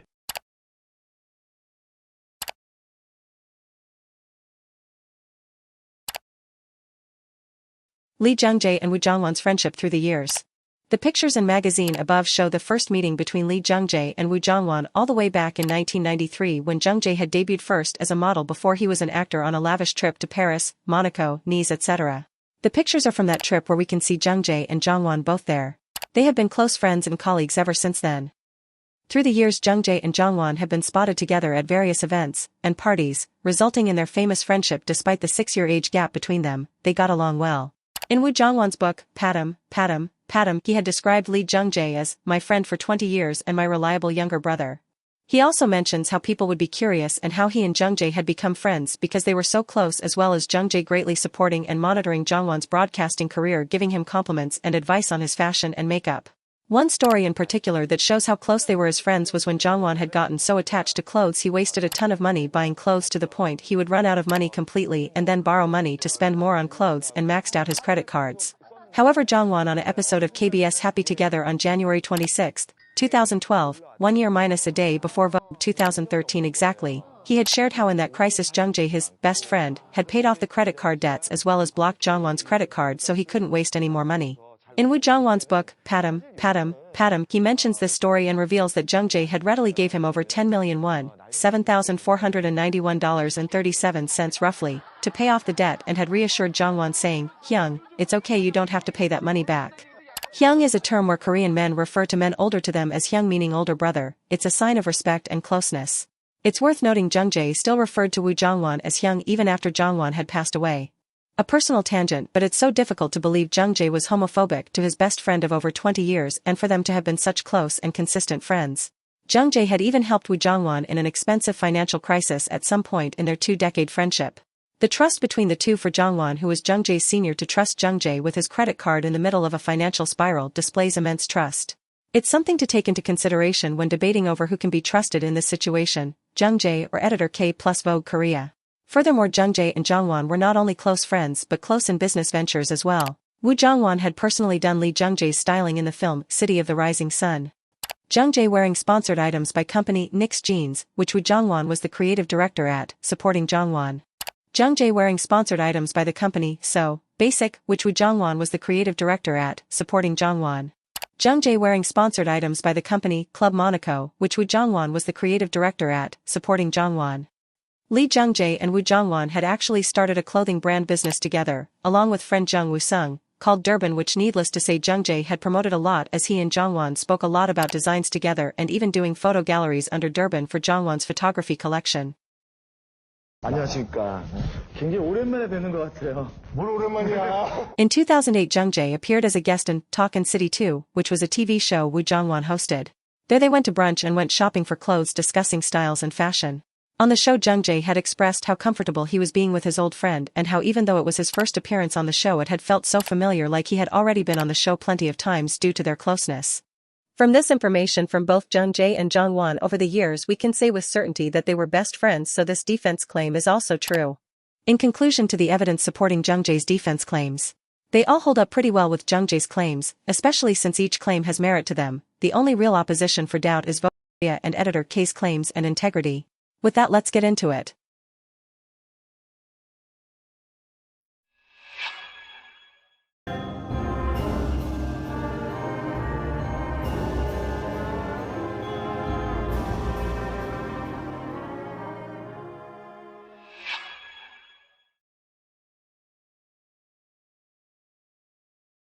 An important note before we analyze the response from Vogue Korea is that editor K specifically wrote them through Vogue Korea's Twitter, so remember this is her actions as revealed by Jung-jae's defense team. An official from Lee Jung-jae's agency said, "He's a friend of 20 years, so would he speak irresponsibly?" The editor of the magazine will post a correction through Twitter regarding the content of the interview that may have been misunderstood. I'm sorry that actor Jung-jae Lee has been misunderstood due to his interview with Vogue. Lee Jung-jae and Woo Jung-won shared a special friendship, and I sincerely hope that the heartache for the life of the deceased will not be misrepresented. I hope that public figures will no longer be harmed by false articles and comments that deviate from the facts. I hope that the media information culture will be covered with more facts in the future. On the 16th of February, Vogue Korea's official Twitter account posted these 2 tweets in response to the controversy. By doing this, they, through editor K, outed Woo Jung-won officially themselves, as it was still not public knowledge to this point who Y was, even though there was speculation. Vogue Korea confirmed the identity of Y in what was supposed to be their apology. They claim Jung-jae has been misunderstood but do not explain when, how, where and what he's being misunderstood for. They hope the heartache of Jung-jae mourning his friend won't be misrepresented without explaining what exactly was misrepresented, like editor K quoted Jung-jae as, "I told him to stop being gay." How exactly is anything being misrepresented if this quote is really authentic? What other conclusion is there to such a statement? They claim they hope public figures won't be harmed by false articles when they are the ones who wrote the article and deleted half of it and are now blaming other articles that reported on what they published. They had the cheek to say they hope media culture will be covered with more facts in the future, as if their editor didn't just lie to the entire country. Forgive my pointed tone, but in what universe is this an apology? And again, this was the editor who wrote these tweets through the official Twitter account, and she outed Woo Jongwon's name. Remember earlier when I said how Woo Jongwon's name being revealed spurred on the media craze about the story because of his celebrity status? Editor K would have known revealing his name would have this effect. It's likely she outed Woo Jongwon to cover her own tracks, because ultimately if Jung-jae's side of the story is accurate, she's entirely the one to blame. It's also so bizarre how her name and identity were completely removed and Vogue did not name her as the editor responsible after the fact, making her anonymous, her involvement in this controversy being scrubbed completely. But then when asked to apologize and clarify what happened, she just made it even worse in outing Woo Jongwon and moving the goalposts and lying about the fact Vogue Korea originally wrote that article quoting Jung-jae saying, "Stop being gay," but then calling it misinformation when they are the ones who posted it originally. Also by outing Woo Jongwon, she knew the media would not investigate her, some random feature editor, when the more explosive story is the celebrity friendship betrayal and shock of Woo Jongwon's sexuality being revealed to the public. It's beyond disgusting. What's worse is everyone fell for it even to this day, saying Jung-jae outed Woo Jongwon when you can literally see the editor herself write his name on Twitter when Jung-jae's own team were still referring to Jongwon as Y. In the end, the media ran with the more provocative story editor K fed them, and she went on unknown and continued her career to this day, whereas Jung-jae still gets called homophobic over this incident when the validity in each side's defense is so disproportionate. Again, to summarize quickly. Lee Jung-jae's defense. Editor K/Vogue's defense. Outs Woo Jongwon officially. Doesn't clarify anything mentioned in the article. Claims people are writing false articles based off their own article.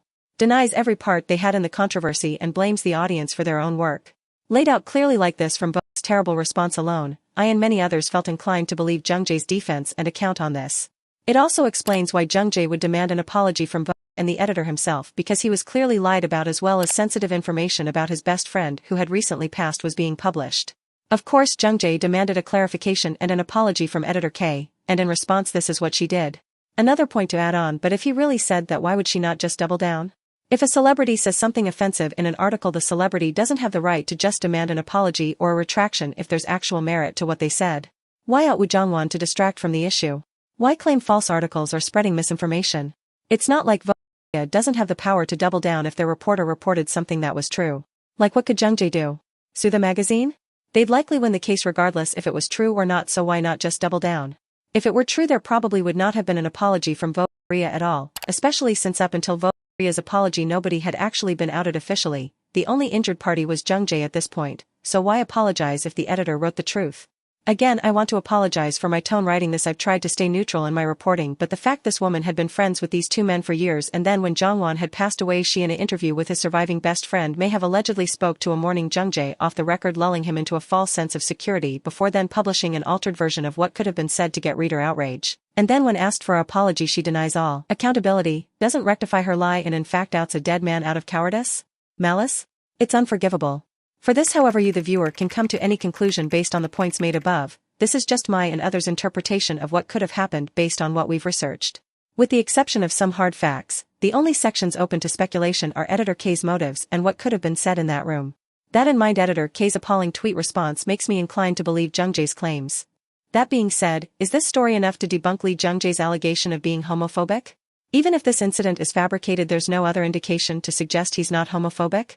And information about editor K's views and attitudes are unknown. This isn't enough to assume her character or that she had bad intentions.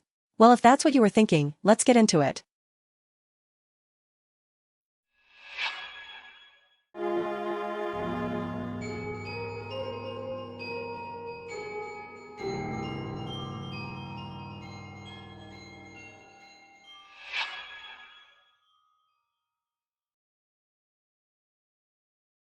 Now it's pretty silly to bring up every instance jung-jae interacted with the LGBTQ+ community to try and argue a point as complex as this that can't simply be answered from outside observation, but with the way a lot of people talk about jung-jae online, this section felt necessary as people genuinely thought this man would combust if he even so much as saw a pride flag. So this section is for those people. But also to compare jung-jae and editor K's attitudes toward the LGBTQ+ community to see which one of them might be lying. Before we start off this section, I'd like to preface that as of when this video was compiled and written, jung-jae has never outwardly said he supports the LGBTQ+ community directly. But we will be discussing his interactions and actions through the years that suggest he at least is not homophobic. Because that's the goal of this section of the video. Not to suggest he's an ally or an icon, that's impossible without direct support, this is just to argue he is not homophobic.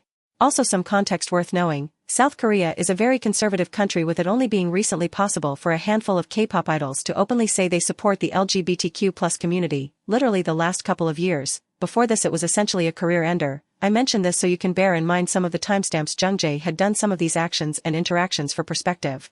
Because honestly the timestamp matters, as it has heavier significance depending on when it happened, as social attitudes and consequences were significantly different. A quick example of how different consequences would have been, since one of the events takes place pre-1998. Also, King and the Clown comes up later.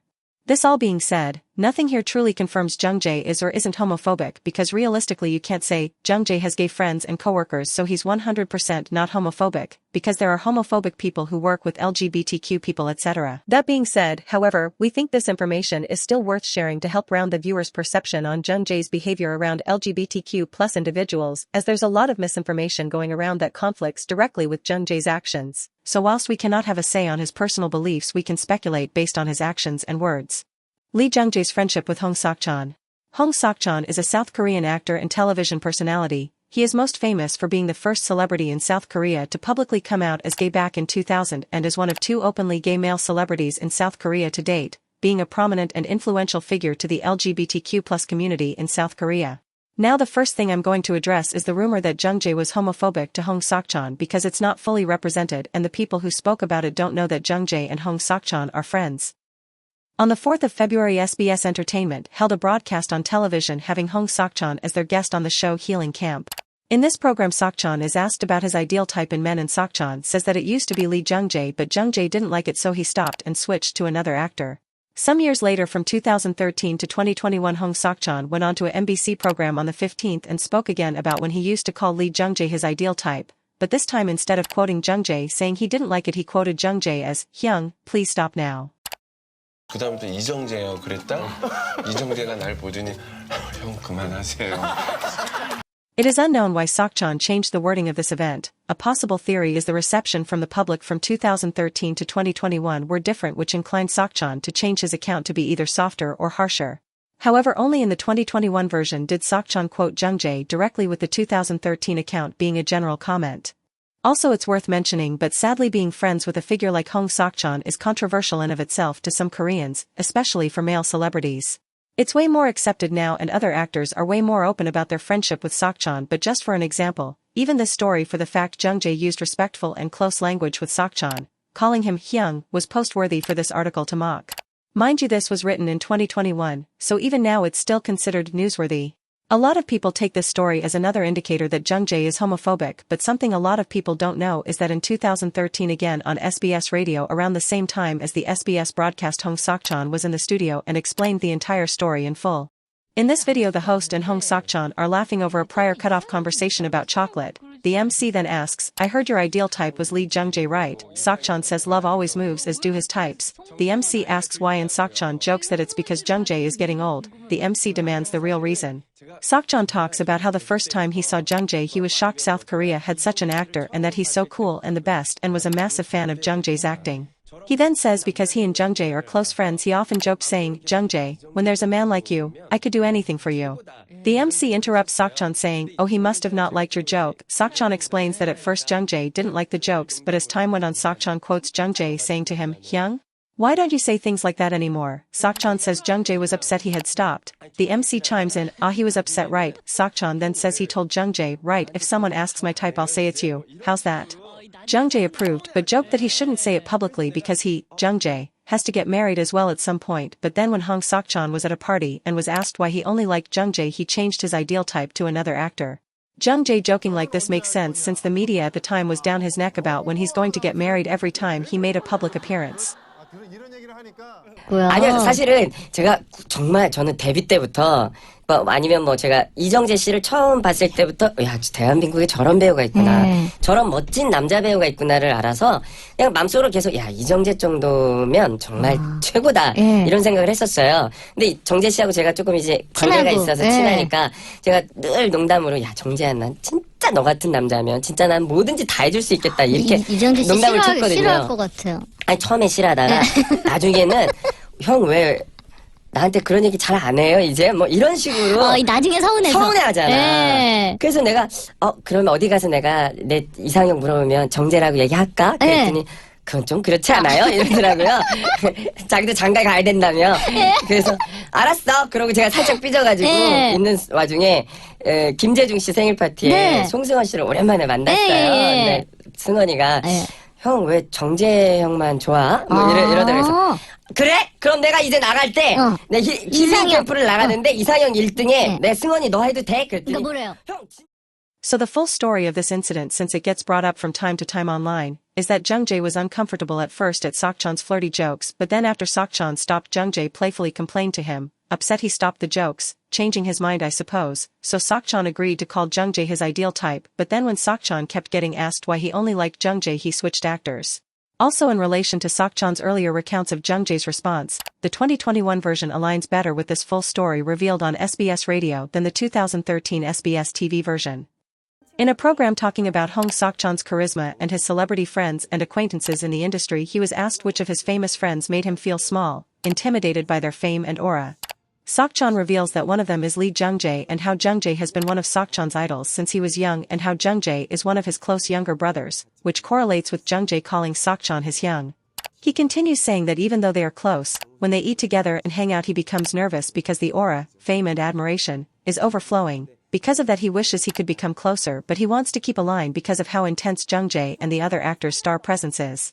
Something to note is that this is from 2014, 1 year after Jung-jae's homophobia controversy, but Hong Seokchan, who was also a very close friend with Woo Jong-won, still spoke positively about Lee Jung-jae and had still called him a close friend after the controversy. In 2001 Lee Jung-jae starred in a film called The Last Gift. Hong Seokchan played a small cameo character in this film who was a gullible man about to give his money to swindlers before Jung-jae's character arrives and warns him that the men he's giving his money to are scam artists. This cameo specifically is significant because when Hong Seokchan came out in 2000 he was banned from television for 3 years as a part of the homophobic backlash. 왜 처음에? 처음에 먹고 살려고 했지. 2000년도에 너 몇 년생이야? 98년생. 너 2살 때 내가 커밍아웃을 했구나. 오빠의 정체성을 얘기했지. 그래서 한 3년을 방송에서 못하는 시절이 있어서 못하겠어. 사람들이 나오지 마! 너 보기 싫어! 너 재수없어! 막 이래가지고. 그래서 집에서 쉬다가 이러다가는 통장 돈이 점점 말라가는구나. The only exceptions being any directors or studios who stood up for him. Hong Seokchan having a cameo with Jung-jae during this time is relevant because he had come out 6 months prior, was banned off television and was able to cameo in a film still during that time. It can be argued that's the director's choice, which is largely true, but there's a chance Jung-jae may have been involved as in the credits for The Last Gift Seokchan is listed under friendship appearance, knowing Jung-jae and Seokchan are friends. It could be Seokchan and the director are also friends or another cast member, but we were unable to find any evidence to support that, so the best bet points to Jung-jae. Hong Seokchan had also cameoed in another film starring Lee Jung-jae from 2008. Another point worth mentioning related to Hong Seokchan is that during Woo Jong-won's funeral in the video you can see Seokchan walk behind Jung-jae and even put a hand on his back for comfort briefly. Clearly Seokchan was also aware of how close Jung-jae and Jong-won were as friends, Seokchan himself being friends with them both as well. In addition, Hong Seokchan runs a YouTube channel called Jewelry Box, his own web show where he interviews and compliments men he finds attractive from his Insta following. And on this show so far, Hong Seokchan has mentioned Lee Jung-jae twice, one instance being the story about Jung-jae asking Seokchan to stop calling him his ideal type again. This version in 2024 aligns with the same one from 2021. 형이 뭐 이렇게 방송에서 장난으로 정재형이었나? 원래 이정재 때가 정재랑 이렇게 식사 자리가 있었는데 정재가 형 좀 그만하세요. 제 입장도 있잖아요. 정색을 하면서? 미안해 그럼 승원이로 갈아탈게 그러고 송승원이라고 했거든. Again showing their respectful but playful friendship. The other mention of Lee Jung-jae on this show is on the episode with Wee Ha-jun. Hong Seokchan had mentioned his favorite show is a show called Dinosaur Teacher, which is Jung-jae's first ever work as an actor. When the co-host Dul and Ha-jun didn't recognize the title, Sok-chan had pointed out Jung-jae starred in it and scolded Ha-jun for not knowing this information, as Ha-jun and Jung-jae had worked together in Squid Game. Following this, Sok-chan calls out to Jung-jae, whom he misses, to appear on the show, giving a passionate direct invitation to Jung-jae, his old friend, to appear on his very own show. 나는 진짜 제일 좋아하는 게 드라마가 공룡선생이야. 몰라? 1993년에 나온 그 대히트작 정재가 나왔잖아. 알아야 될 거 아니야. 오징어인데 패밀리인데. 근데 그때 저희가 3살이세요. 정재 씨 보고 있나요? 오징어! 이정재 나와라! A final point about Hong Sok-chan and Jung-jae's friendship is that Sok-chan actually follows Lee Jung-jae on Instagram and likes his posts. This point is relevant because if Jung-jae was homophobic to Jongwon or Sok-chan himself like people claim, why would Sok-chan interact with him on social media? There's no obligation at all. Especially since Jung-jae made his account in 2021 and Sok-chan has had his for years before that. What we can take away from this is that Lee Jung-jae was / is friends with Hong Sok-chan, a man who is openly gay in South Korea. This alone doesn't really prove anything other than the fact they were friends. So do not walk away from this thinking of Sok-chan as a token piece, because he is not. And do not tokenize Hong Sok-chan yourselves either. However, we also know Jung-jae's best friend since pre-debut was also gay. Unfortunately, him being outed by Vogue and editor K is how we know, which suggests that Jung-jae may have more gay friends who are still closeted. It's impossible to know for sure. Granted, editor K herself also mentioned that Jung-jae had many gay, Hyung's, older brother-like friends, in the fashion industry with whom he was close. So if we are to take her word or not on that statement, given her unreliable track record, it could be safe to assume her words should be taken with a grain of skepticism. But if true suggests that Jung-jae may or may not have / had a regular friend group or had many gay friends in his circle, which again doesn't prove he's not homophobic but makes it less likely, and this is worth sharing given the way people talk about him. For the September 1999 issue of Kino, a popular Korean magazine, Lee Jung-jae did an interview with a reporter called So Dong-jin, who is an openly gay sociologist as well as a gay activist and queer film programmer. Together in the interview, they discussed Jung-jae's upcoming movie and what aspects of masculinity are attractive to women. Cultural critic and queer film festival programmer So Dong-jin and Lee Jung-jae met in one place this month. Doing an interview with an openly gay man and activist in 1999 was extremely controversial for the time, so whilst it doesn't prove anything, it does make you ask, if Jung-jae is homophobic, why do an interview with someone who's openly gay and advocates for gay rights and gay medias? On top of that, doing an interview with someone so controversial for the time? Especially since it wouldn't have benefited Jung-jae at all and could have even resulted in criticism or backlash from homophobes, as the public attitudes to LGBT people was at an all-time negative. Gay media being unbanned literally a year before in 1998, and Jung-jae is talking to a queer film programmer in 1999 is kind of risky. Let alone for someone who's supposedly homophobic. In a magazine from 1996, celebrities were asked what their most precious items were, and the picture shows Lee Jung-jae holding 2 CDs with the caption saying they were the soundtracks from his favorite movies. One of the CDs is an autographed copy of the soundtrack of the movie, The Birdcage. The Birdcage is a LGBTQ comedy that was a trailblazer and completely shifted the representation for the LGBTQ community in media at the time, with its cultural significance still stretching to this day. Love it. Oh, no. Darling, have you eaten? You look haggard. Darling, please. You gotta help me a little. Here. What is this? These are supplements. I bought them for Armand, but it's all over now. Okay. What if this dream turns out to be more than a dream? Fairy dust, fairy dust, fairy dust. A bubble with his gum while I was singing. He can't do that while I'm singing! Celsius, look, this may be a drag show, but it still has to be a good drag show. If possible, a great drag show. Yes, so just because you're 22 and hung doesn't mean you're... Let me do this, Albert. Fine, you're the director. Thank you. Like an object? No. You do an eclectic celebration of the dance. You do Fosse, Fosse, Fosse. You do Martha Graham, Martha Graham, Martha Graham. Or Twyla, Twyla, Twyla. Or Michael Kidd, Michael Kidd, Michael Kidd, Michael Kidd. Or Madonna, Madonna, Madonna. But you keep it all inside.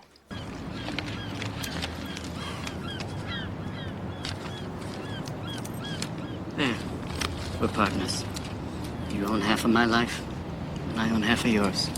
Half of the club? What does it matter? Take it all. I'm 50 years old. There's only one place in the world I call home, and it's because you're there. So take it. What difference does it make if I say you can stay or you say I can stay? It's ours.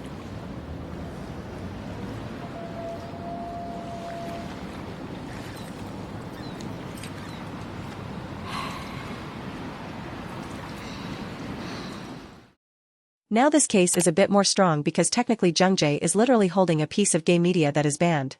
The ban on homosexuality in film that applied to both Korean and foreign films with gay themes was only lifted after 1998. This magazine was from around 1996. We know this because it's the same magazine featuring Nick's jeans, and in the article they talk about jung-jae being discharged from the military soon, which happened in 1996.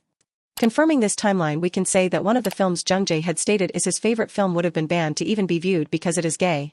And then jung-jae promoted it in this magazine. A homophobic man saying one of his favorite films is a literal LGBTQ trailblazer is already a lot on its own, but the fact jung-jae publicly showed it off when it would have possibly been illegal to even watch it, let alone promote it in a public magazine.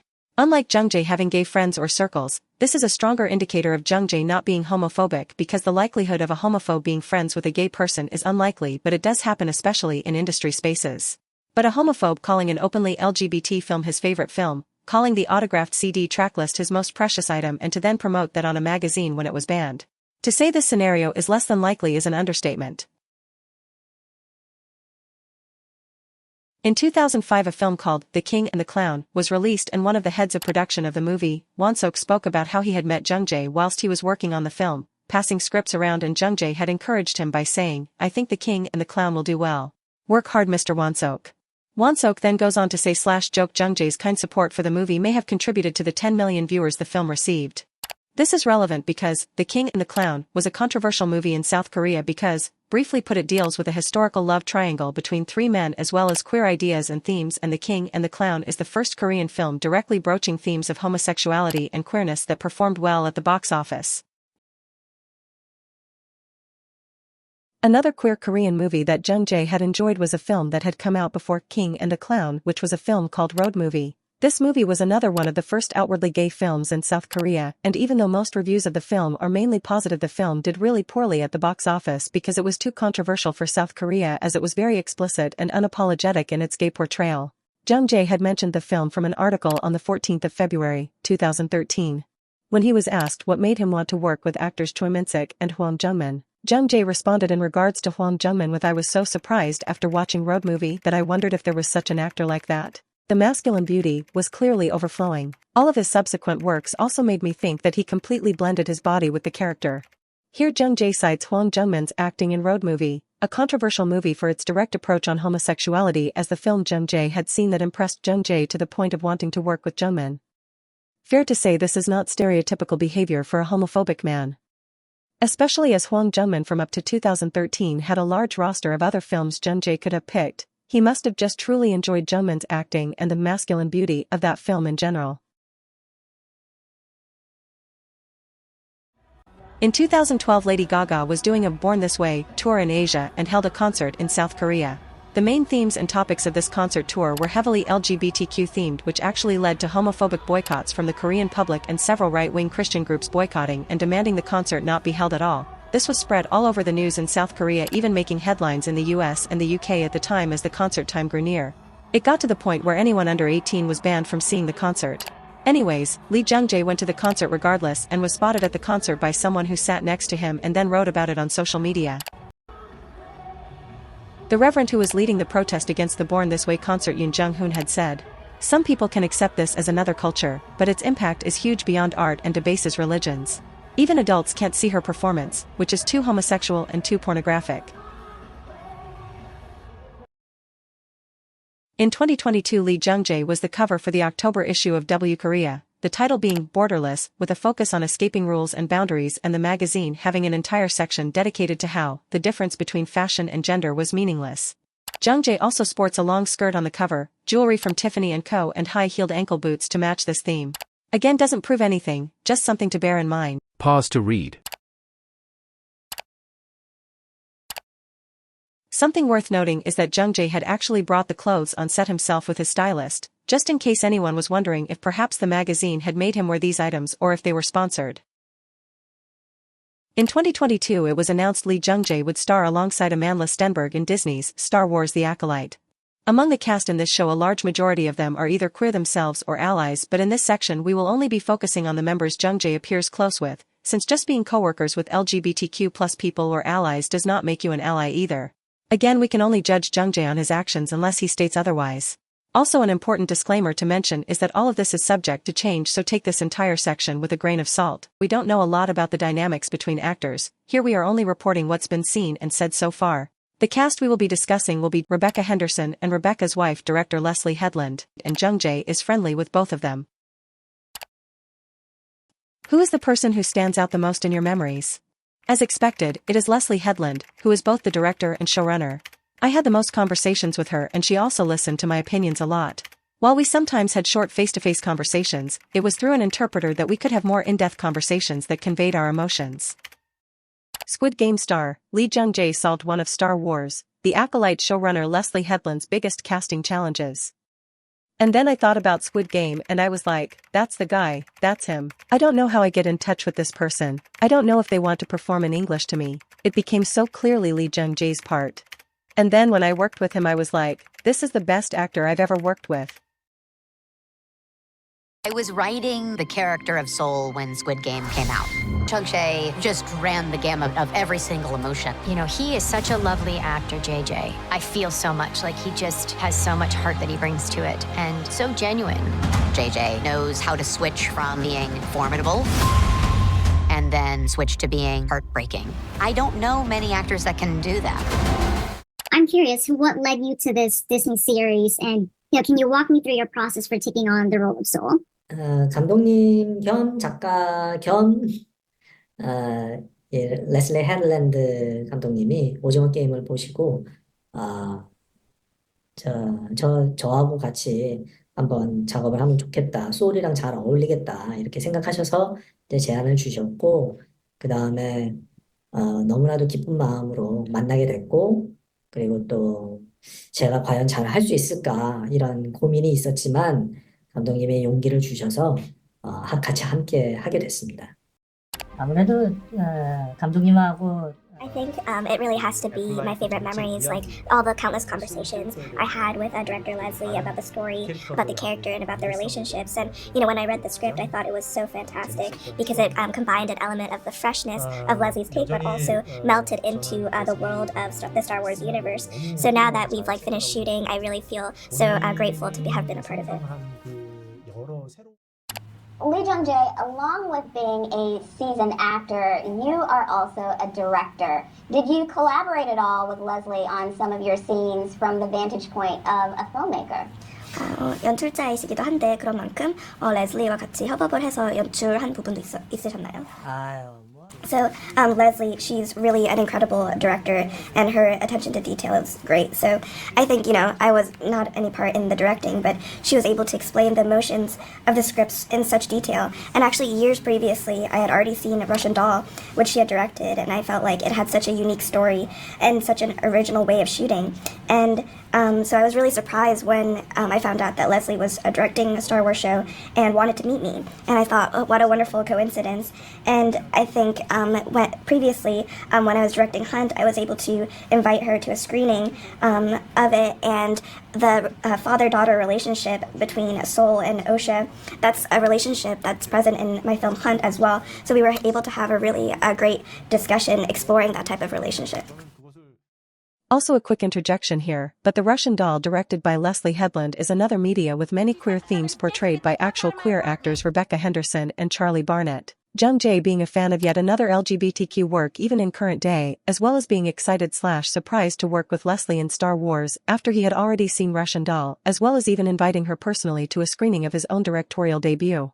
This quick interjection clearly showing that again Jung-jae is comfortable around queer people and enjoys queer media, which again doesn't completely disprove that he's homophobic, but it greatly counters it because the odds at this stage with the contextual evidence building up stack in Jung-jae's favor against the allegation. Lee played a really prominent role in the trailer, but we still don't know too much about him. What does his character kind of have to say about the state of the Jedi at this moment? 조금 맘대로 하는 맘대로 하는. So she told me to just do whatever I wanted. I love that. 맨 처음 시대니까 맘대로 하라고 하던데. It's the first of all the eras, so just do whatever you want. Wait. He's not wrong. He's not wrong. You kind of have said that to us. He's not wrong. I definitely, I would say my favorite direction is especially once we've gotten one or two, Feel free. Once we've got take 3, I'm like, do whatever you want. Although my wife was very scared of him. Which I thought was funny. Yeah, well, I was so excited the first day that we worked, and she was like, look, he is scary. And I was like, okay. I think what's funny is Lee Jung-jae, I was writing Seoul when I watched Squid Game. I couldn't believe that performance. I just thought he would be such an incredible Seoul, and I assumed that he didn't want to perform in English, and then he did. The second season, everyone's going to speak Korean, just to make it up to him. I work the most with Lee Jung-jae, and that has been a highlight of my career for sure. He's extraordinary, and Korean is his first language, and he's speaking English in the show, and watching the levels of work that are happening are amazing. People are going to be very impressed. I was really excited about working with Lee Jung-jae, and then, everything was exciting. I really loved him. The takeaway from this is that again, Jung-jae is friendly/friends with openly gay people even a decade later. Which again doesn't prove anything except the fact that he has LGBTQ friends and can make them easily, it seems. The only difference here is that Leslie and Rebecca are actually legally married, which Jung-jae is aware of as seen in the Entertainment Weekly video. Leslie specifically says, "my wife," and Jung-jae heard it and laughed along at her story with her regardless. For anyone who would like to argue that Jung-jae does not speak English, so maybe he wasn't aware she was talking about her wife, other cast members have said about how despite the language barrier Jung-jae can still understand what they're saying when they speak to him and around him. Furthermore, Jung-jae literally always has a translator with him during English interviews even when they're not visible on camera, so everything being said in the room was also being translated for him. So there's no chance he didn't understand what Leslie said about having a wife. Also, they're fairly affectionate and very open. You would have to be blind to not clock on them being a romantic pair. There's no way he understood what I just said to him, and then he does it, and you're just on the verge of tears. You're like, wow, how did he just get that? Not even speaking the language, it's insane. Patient and talented. And I guess on the page, the relationship that our characters have, I really deeply resonated with, and I thought it was beautiful. But then working with JJ, there was so much more that he contributed, so much warmth and kindness that I just think makes the relationship so much more emotional, and it was just amazing to work opposite of him. How was the experience working with him? He was such a sweetheart. Yeah, he's a consummate professional. He is incredibly skilled. He's so polite and so kind. He's a dream. He's honestly the most charismatic, talented, wonderful man ever. I had the privilege of playing his Padawan, so I just got to watch him and follow him around and soak it all in. He's amazing. He's truly a role model. Yeah, and it feels like there's nothing he can't do. He's an perfect. Incredible fighter. He's an incredible person. He's an incredible actor. He also learned English for this. It's insane. Watching him, it's so crazy. Watching him speak another language so well, he's extraordinary. He really is. Taking line changes, daily, and being able to translate it into his native tongue, switching it back to learn the phonetics, to memorize it, and then deliver a performance in a language he knows, maybe doesn't grasp. Yeah. And just some of the best deliveries I've ever seen. 그리고 아만들라는 이 쇼의 아주 중요한 캐릭터이면서 리더라고 생각을 했어요. 그래서 근데 이제 그런 역할을 아만들라가 너무 잘 해내는 것을 보고 와 정말 대단한 배우구나라고 생각했고 그 다음에 이제 다른 분들도 역시 마찬가지로 자기 역할을 훌륭히 해내심과 동시에 현장에서 굉장히 즐겁게 일하는 모습을 보고 야 저렇게 즐겁게 일해야지 참 힘든 것도 사실은 즐겁게 일하면 덜 힘들잖아요. 예, 그래서 항상 유머러스하게 현장에서 많은 이야기하면서 굉장히 즐거운 시간을 같이 함께 보냈습니다. Alessandro Michel is the former fashion director of Gucci, and Jung-jae has been a fan of his work since at least 2016 that we know of. In 2021, Jung-jae became a Gucci ambassador via Alessandro and participated in many of Alessandro's campaigns and seasons until Alessandro left in 2022, with Jung-jae now working under Gucci's new fashion director Sabato De Sarno. Alessandro and Sabato are both openly gay.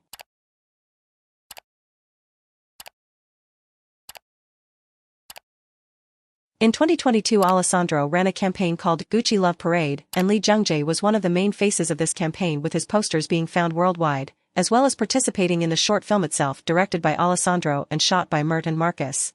This campaign has also donated some of its funds to LGBTQ charities in LA, and Jung-jae owns a lot of clothing items from this campaign that he wore throughout the year.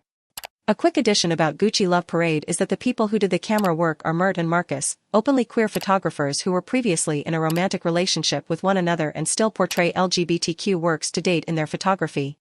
Another openly gay fashion designer who Jung-jae has posted hanging out with is the ex-Givenchy creative director Riccardo Tisci.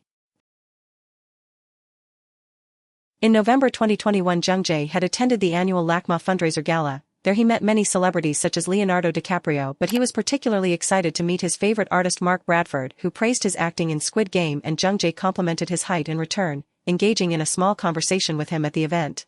Bradford sometimes incorporates ideas of masculinity and gender in his work, drawing on his experiences as a gay man.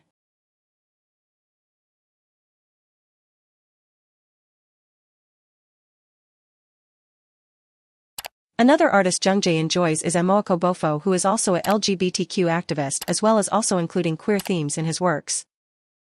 Now obviously the point here isn't that Jung-jae isn't homophobic, because he works with openly gay people or is fans of openly gay artists. Their own struggles and efforts do not uplift him at all. What we are saying is that there is a pattern of behavior on Jung-jae's end where he will repeatedly and consistently engage with people who are openly LGBTQ, which contradicts the idea that Jung-jae is some sort of homophobic scourge who would glare and flip out if he even saw anything slightly gay, like people online say he is. Again, this contextual evidence was primarily for those people who said the most exaggerated claims, whilst there's direct evidence and actions that contradict them. If Jung-jae had only done one of these actions in an isolated incident, it would not be worth mentioning, but because it's a pattern, it suggests more about his character. That being, he is probably not homophobic since his actions for over 30 years show he enjoys/supports LGBTQ content. He's friends/works with LGBTQ people and isn't afraid to interact with the topic or is disgusted by it, etc. Again, by only looking at his own actions and his choices, not the other people mentioned, just Jung-jae's, his actions suggests he isn't homophobic. It's also worth mentioning that these are just the incidents we could find. There's a good chance there's probably more out there still that even we don't know about. But these are only Jung-jae's actions, we can only assume and interpret so much from them. So what about his personal beliefs? Is there any contextual evidence for that? We don't know Jung-jae's direct beliefs on the LGBTQ community, but we do know some things about Jung-jae's personal beliefs based on what he said in the recent past. During 2022, in an interview for Jung-jae's first film he directed, Hunt, Jung-jae claimed that, through the two characters, I wanted to tell the world that humanism is more important than any other ideology. Humanism is a belief in putting humans' rights and needs above all other ideologies and religions, and as a default must believe in equality across race, class, sex, gender, etc. In 2023, Jung-jae released the art book for Hunt, in which there's a quote where he was asked about his next stop as a director after reaching world fame, and Jung-jae replies saying he's interested in human rights. Safe to say, between this quote and Jung-jae publicly advocating for humanism as the most important ideology and making that the message of his directorial debut, the chances of him being homophobic are greatly reduced, as being homophobic or bigoted is directly against the ideology. This concludes the section about Lee Jung-jae's history with the LGBTQ community as of date. The next section will look into Editor K and see where she plays a part in this controversy.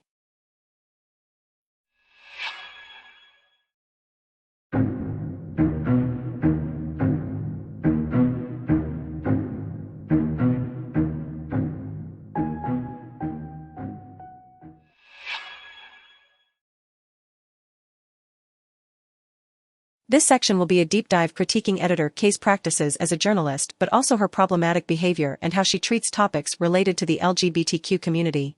We are doing this because the only obstacle against Jung-jae's defense from the outing and homophobia allegations via the Vogue 2013 article is the potential credibility of the editor who wrote it. Making this controversy, he said, she said, and in those cases we have to analyze both parties involved to see who would be more likely to lie. With this established, let's start with a Twitter conversation of two netizens criticizing Editor K's writing for Vogue 2013. Here is evidence of people at the time criticizing Editor K for treating concepts such as gay and macho as being completely opposite of each other and playing into a stereotype that being gay and macho aren't compatible. The second person furthered this by pointing out how Editor K had attempted to use the contrast of a gay and a macho as a writing tool. Lee Jung-jae did this interview and photo shoot with Vogue as part of the promotion of the film New World, and Editor K brought the film up in the opening of the article. It's a neo-noir film which is typically seen as a masculine genre, which is probably why she brought in the term macho as a descriptor. Editor K attempted to paint Jung-jae and the article in contrast to this, as Jung-jae had long been deeply involved in the fashion world and was known for a refined and elegant image. Editor K conflated the concept of gay with fashion by drawing on the old stereotype of gay men being fashionable in order to make her article seem more interesting, and in doing so wrote something offensive and dehumanizing. Using gay as a contrast to masculinity is extremely problematic as one. Not all gay men are interested in fashion. 2. Gay men can be masculine, and 3. Masculine people can take an interest in fashion. So all around her framing in this article is based on stereotypes and generalizations. Next we will look into some of editor K's own tweets on her Twitter account. Proof it's her.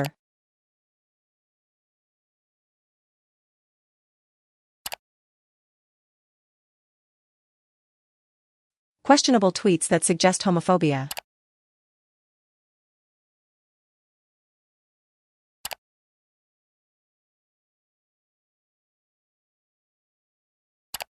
This last one is especially sinister because editor K retweeted a tweet talking about how even though many people hide their sexual desires in South Korea and not everyone wants to reveal them, if you keep saying expose, be honest, then it's no longer uncomfortable. Of course this notion in of itself is flawed because nobody owes their private desires, sexual or otherwise, to be exposed if they don't want to. What's worse is when you consider editor K had outed someone already, after death nonetheless, and this tweet is from 2014.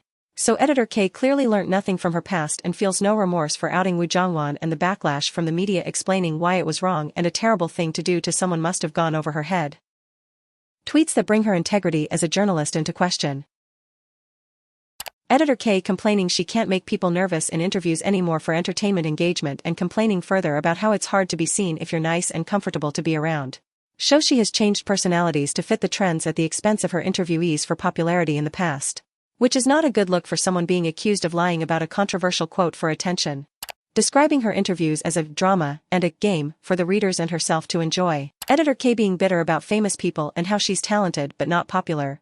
Could suggest a motive as to why she can be so biased against certain celebrities she interviews if she feels slighted like this. Editor K complaining about writing things that don't make money anymore. This likely meaning she wasn't able to write articles that could easily grab and bait viewers, which lead to people potentially buying the magazine, making her more money. Shows how she would used to write in ways to grab more money. Again, not a good look for someone accused of lying about what an actor said for clout. What's interesting is that it's 2 months after the 2013 scandal, but anything other than that is just pure speculation. Editor K complaining about types of interviewees she doesn't personally like, which is greatly unprofessional for one thing. Another issue is that editor K has actually treated more quiet or hesitant interviewees worse for not being receptive to her questions, and now we can see it's from a clear bias. Which a reporter should not have. A reporter shouldn't treat someone differently because they aren't a type of person the reporter can personally get along with. That's basic. These last 3 tweets are interesting because it would appear that editor K is complaining about how she's now unable to resign from her job as she pleases, and then a month later talks about how she saw a copy of a book talking about defamation and how an editor like her would need it because she only realizes now how dangerous it is to juggle between being a journalist who reports on the facts and being an artist who wants to overcome taboos. She then also says that for the first time the sword of defamation was pointed at her. Now there's no evidence to point to this being related to 2013 other than the suspicious timing of it happening literally 1 to 2 months after the entire scandal. But there is the potential that she may have defamed someone else other than jung-jae and is getting into trouble for that. Either way, it shows she's a terrible journalist if she's being accused of defamation, and that she has to struggle between being a factual editor and an artistic editor who wants to overcome taboos. Again, really not a good look for someone being accused of faking facts to get a controversy from the public for attention.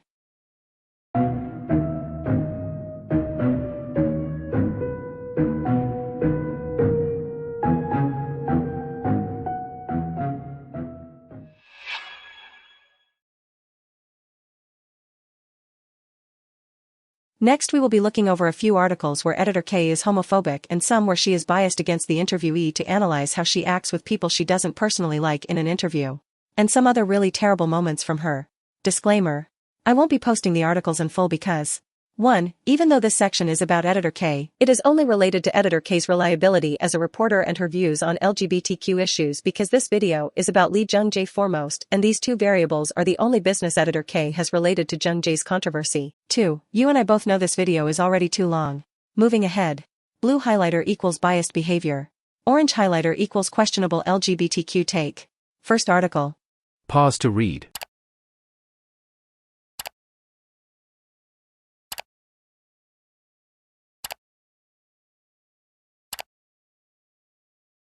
She had an interview with a Korean influencer who is a male makeup influencer, and in this interview we can see her say how despite her experience in the fashion industry she was uncomfortable around a man in makeup.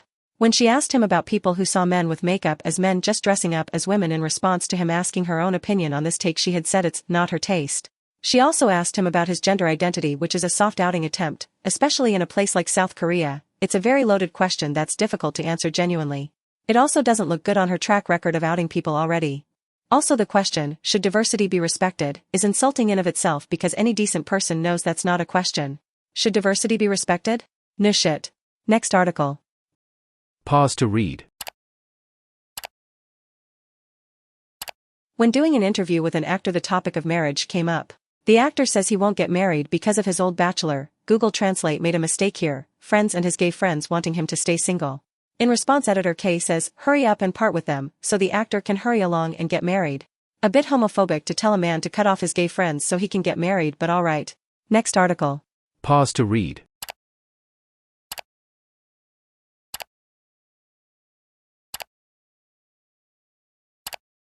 These are from an interview with a comedian and an actor in 2012.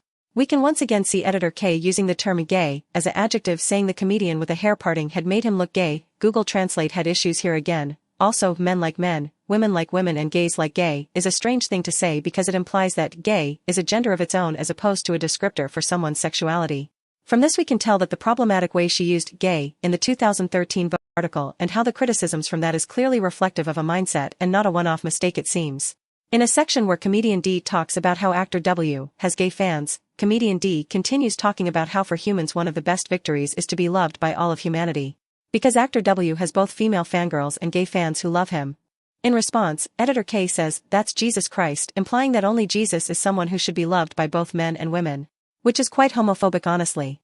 The comedian doubles down, however, joking about how bisexuals are great people as they do love both men and women, with editor K awkwardly laughing in response.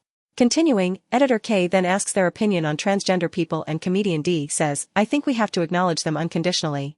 In which editor K replies, must, questioning if people must respect trans rights and if their rights being unconditional is necessary. Yes, editor K, yes they are. Good to know that between must, in 2012 and should diversity be respected, in 2018 she still thinks LGBTQ rights are a debatable topic. Now this next part of the interview revealed something very upsetting and disgusting about editor K. In this section of the interview, comedian D talks about how outing and coming out are different and how outing is harmful. However, being forced to be revealed by others is usually called outing. It's different from voluntary coming out. I feel shame enough to contemplate suicide. See, now this is gross because editor K had the term outing explained to her. This interview is from 2012 in August. Woo Jong-won died in September 2012 and Vogue 2013 was published in January 2013, and the Vogue apology where editor K outed Woo Jong-won was February 16, 2013. So literally after having the term outing and why it's bad explained to her, she does it to a dead man a few months later. It's unforgivable. This eliminates any kind of excuse for ignorance on editor K's behalf. She knew full well what she did was wrong and did it anyways, which is just such an evil thing to do to someone. And it is a fact that she did this knowing how wrong it is, and then blaming it on the best friend of the deceased is just next level evil. Next article. Pause to read.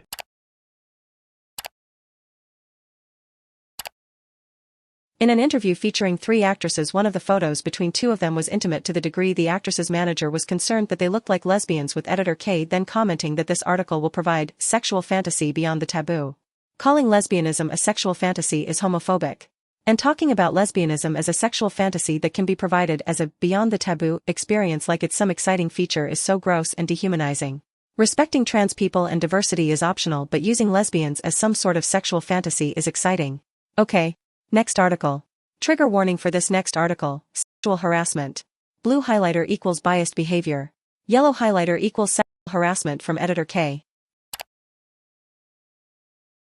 In an interview with actor H, editor K thought it would be a great idea to surprise actor H as if the entire interview is a big sex joke because of his usually quiet, shy nature. Actor H, not knowing what she meant, laughed nervously in agreement. This is important information for when we go through more of the interview because actor H was not properly informed, nor did he fully consent to this type of interview beforehand. Also, editor K only thought this was such a great idea because a normally quiet, reserved actor played a sexual role in a movie once. I don't need to explain that just because he played a character like this doesn't just make it okay to then treat the actor sexually because of a character. Goes to show how editor K sees actors and likes to link them to characters they've played as if it's a legitimate judge of character. So already off to a bad start. She asks if all directors are perverts, and when actor H says everyone has a perverted temperament, he just prefers to keep it to himself, she jumps on this to then say, are you saying you have a perverted temperament? Digging into this further and putting words in his mouth. He said everyone has a perverted temperament, he just keeps his to himself, and she twists it to affirm he has a perverted temperament. This is manipulative because actor H is saying a generalized statement, everyone has some kind of sexual attraction or temperament usually, and she decides to focus on him to twist his words. This shows how she can manipulate an answer into a follow-up question to assert a false narrative. She then sexually harasses him with an inappropriate question and another false assertion in the question, are you always ready to talk about the filthy desire that dwells inside you? This is both sexual harassment and an accusation because 1. No interviewer should ask you about filthy desires in a magazine unless you explicitly consent beforehand, which H did not. 2. Are you always ready and dwells inside you are assumptions she made up because he did not say anywhere that he has any kind of desire like this, she just assumed he does because of a sex scene he was in. Again, not a good look to see editor K as an interviewer so brazenly lie and gaslight the interviewee like this to fit her own narrative. Doesn't that sound familiar? Then we see actor H talk about how he's not very good at communicating since childhood and editor K says, you are very oppressed, with actor H asking if not being talkative is a problem? In response, editor K rudely dismisses him by saying, I understand. But we all have something to say. That's an interview. Well, editor K, if you did actually understand, you'd do better to make actor H comfortable and try to work with him instead of brute forcing this weird sex joke gimmick. Also, that's an interview is so rude? Like he's not stupid, he's an actor. He's probably done plenty of interviews but only now there's an issue? Maybe he's not the one struggling to understand what a proper interview is. Actor H then says it's an issue with his brain and how his brain is sensitive and makes it difficult for him to talk. She then taunts him by saying, struggling to think of something to say, again, this is just incredibly rude and inappropriate from a reporter. Also a reminder, but editor K has posted on Twitter that she dislikes quiet people who don't answer so we can physically see her bias affect her work. Clearly showing that she is an unreliable narrator. In what universe is asking an actor about his penis size in a magazine nonetheless acceptable? Unprofessional doesn't even cut it, this is just plain sexual harassment. This could easily get you fired anywhere else, especially if actor H had complained. Completely unacceptable. Goes to show how editor K is more than willing to ask and publish inappropriate questions or inappropriate private information whether the interviewee is comfortable or not. How did this even make it to the front desk without getting filtered out? Again, more inappropriate questions, and you can clearly see actor H not engaging with this theme. When she asks if he reads erotic novels, he shifts to classic novels. When she asks him if he talks dirty, he says there are times he doesn't say anything. He clearly isn't engaging or enjoying any of these type of questions and is trying to dodge or avoid them, and she cannot take a hint at all and just continues, and as she continues and he keeps refusing, she then starts to lash out at him as if he's being unreasonable to her harassment. As if it can't get any worse, editor K then says, as a journalist, you have no choice but to invade the privacy of an actor. We too are pitiful torturers. Do you understand? Writing a response to this in an objective unemotional tone is quite difficult because, what? Editor K trying to justify her gross behavior with this no choice, pitiful torturer bullshit is definitely a take. Like she thinks just because she's an interviewer she can ask any inappropriate private question to a celebrity and is owed that as a courtesy?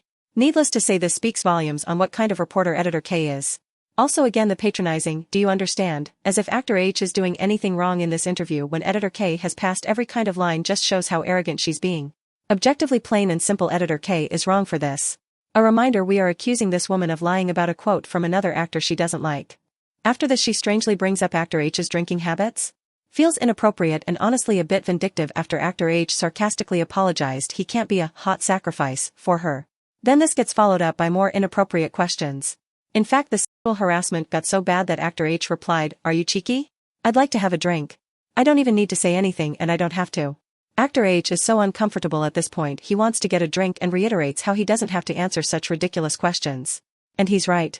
I don't understand how or why editor K ever posted this absolute mess of an interview where her own interviewee is so uncomfortable he basically wants to leave. The cherry on top of this awful interview is that editor K had decided to be homophobic again in this one too, as a bonus in addition to being terrible to actor H. Actor H makes a joke in response to a question and editor K pushes him saying, oh, you made a joke for the first time. He sternly responds by saying how she's asking embarrassing questions that other actors might do better with, but he can't speak, he can't sing, he gets nervous and freezes in front of studio cameras. He then says, there was no reason in my life to train for this type of conversation. Completely calling her out, as he should. Because he's completely right. Sadly, this didn't deter editor K at all as she continued asking inappropriate questions and then getting frustrated with actor H for not engaging even though he's told her twice now how uncomfortable and upset he is. I'm starting to understand why she decided to out Woo Jong-won after jung-jae asked for an apology. She's clearly vindictive to interviewees who don't agree with whatever narrative she wants to spin or interviewees that try to stand up to her, so she lashes out at them. Then she asks him what he's about and actor H responds that he could play a gay or a transgender role. Editor K says, "It's not a scene I really want to see." More homophobia from Editor K, lovely. After this point Actor H just flat out refuses to answer questions, only replying in giggles and laughter to some of her questions after he explained that laughing is a habit of his. It's impossible to not feel terrible for Actor H during this entire interview. As if this entire interview wasn't a nightmare already, she even has the audacity to try and gaslight Actor H to feel guilty for the pitiful audience who've suffered a sexless and insensitive interview. As if Actor H is the insensitive one here? Also the notion that Actor H is somehow at fault for this interview being a dumpster fire because he refused to give in to her sexual harassment is so? So Actor H has to let himself answer your disgusting inappropriate questions for the reader? This mentality is disgusting. Of course Actor H responds saying he's not the insensitive one and calling her out one final time in this interview, but this entire interview is outrageous. This interview shined a real light on Editor K's character and how she acts when someone doesn't go her way and what kind of technique she uses to manipulate a narrative even when the interviewee is actively fighting against it, and how she tries to gaslight and guilt interviewees who don't agree or follow her way. In this moment I'm going to mention how Lee Jung-jae himself has personally said he's not good at answering in interviews and struggles to provide a socially correct answer, South Korean standards for socially correct. This in tandem with how he hates confrontation, we can start to see how easily Editor K could get Jung-jae to talk about private topics off record and manipulate his words for her narrative.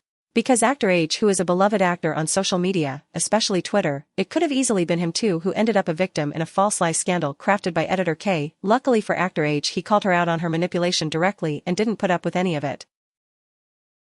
요즘 젊은 친구 혹은 어린 친구들은 자기가 생각하는 것을 진짜 가감없이 이렇게 얘기하는 거에 있어서 되게 자유로운 것 같아요. 그래서 저 어렸을 때만 해도 뭐 질문을 하면 약간 그 질문을 어떻게 대답을 해야 될지 생각이 좀 너무 오래 걸렸었는데 지금은 느끼는 대로 그냥 바로바로 얘기하니까 너무 보기 좋고 너무 좋은 것 같아요.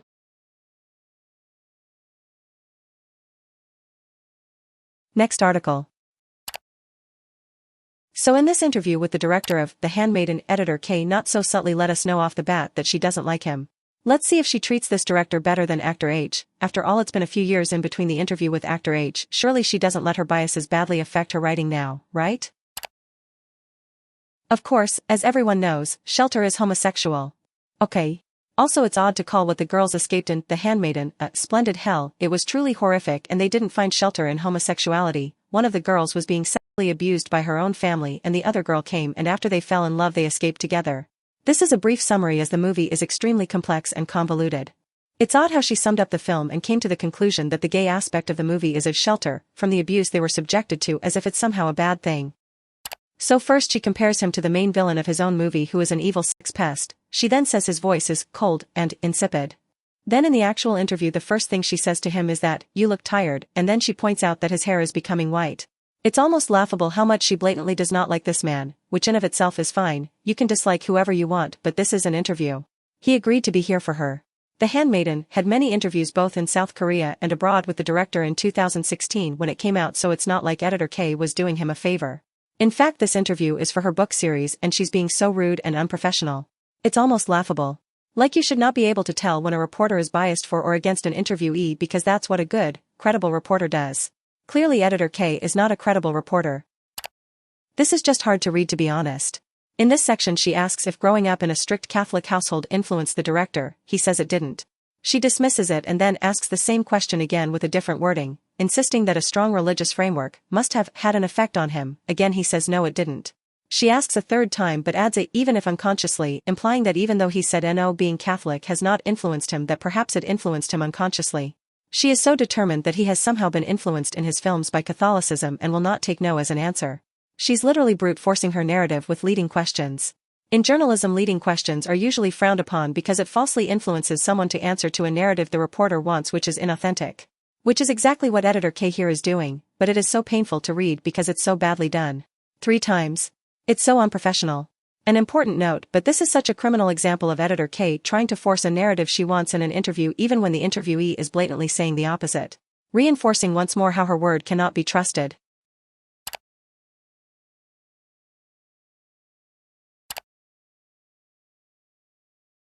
This is more about the director and Editor K not seeing eye to eye on the nuances in the movie from the original adaptation, but we can see the director literally say not everything is like the book because he wanted to balance out the story in his own way, and Editor K ignores this and continues to ask questions about the film that have obviously been changed for creative differences and comparing it to the novel, and why it wasn't more faithful to the original adaptation, not in a curious way. either, but in an annoyed way. This continues throughout the article about a lot of topics in The Handmaiden. They disagreed so much that the conversation just fell off in an uncomfortable silence where she stated that the director had become an uninvited guest. Again, he was her guest. I don't understand why she would include this in the final product. Editor K complaining about how even though the director tries not to make his films uncomfortable, but they usually are, regardless every time his films are given the title of nobility, then she describes it as dangerous that his films are seen with so much prestige. She then specifically singles out The Handmaiden and how it deals with homosexuality as a huge, dangerous diamond. Dangerous. She called the lesbian movie where the gay plotline was literally the only non-problematic storyline in that entire movie dangerous. Anyways, next article. Trigger warning for this next article, pedophilia. Yellow highlighter equals pedophilic parts. This next interview is pretty disgusting. Editor K interviewed a writer and director of a certain title that contains certain themes that were portrayed in a romanticized lighting. Among other things. The relevance to Editor K, however, is that she is a massive fan of both the author himself and the title of the book and film and loves the concept and premise. So if you read ahead, just remember that. I think bringing this up is important as this is the same woman who called the depiction of homosexuality dangerous. Also, I think this shows another great example of Editor K's personal biases playing a role in her interviews because on one hand a director she doesn't like, who wrote a movie about a theme, homosexuality, she didn't like and she's highly critical and borderline spiteful in her interview, but in this one with a writer who she does like with a theme, pedophilia, that she loved, which is weird. She absolutely praises and heralds him like a genius. Pause to read.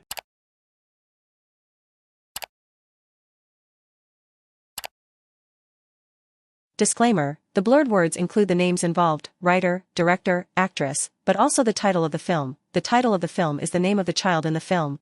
Pause to read.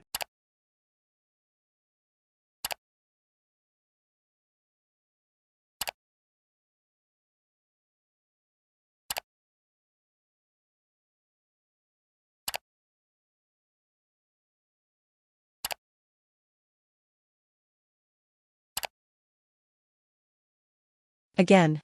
She called homosexuality dangerous, but this is fine with her. A author blatantly ranting about his novel about yearning for a minor and how upset he is that a literal 70-year-old can't be together with a 17-year-old, and Editor K loved it and heralded the author and this novel on Twitter? Moving on.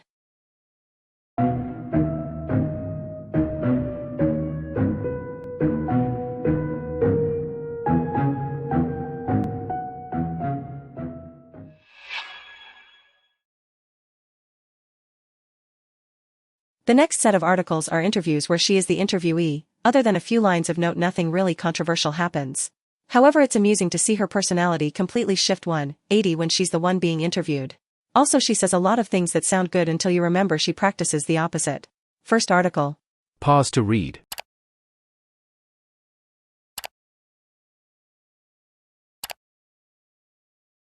Evidence that Editor K can be a good interviewer and make her interviewees feel good and comfortable and represent them well. Just shows she chooses not to if it's someone she doesn't like. Pause to read. Although she lives in a place where her monthly salary and the price of a luxury bag are the same. Worth noting that Editor K's work at Vogue Korea made her enough money to afford luxury bags apparently, adding motive to her exploitative behaviors when she was under Vogue. Next article. Pause to read.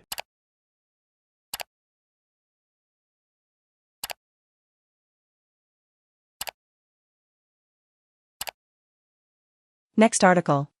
Pause to read.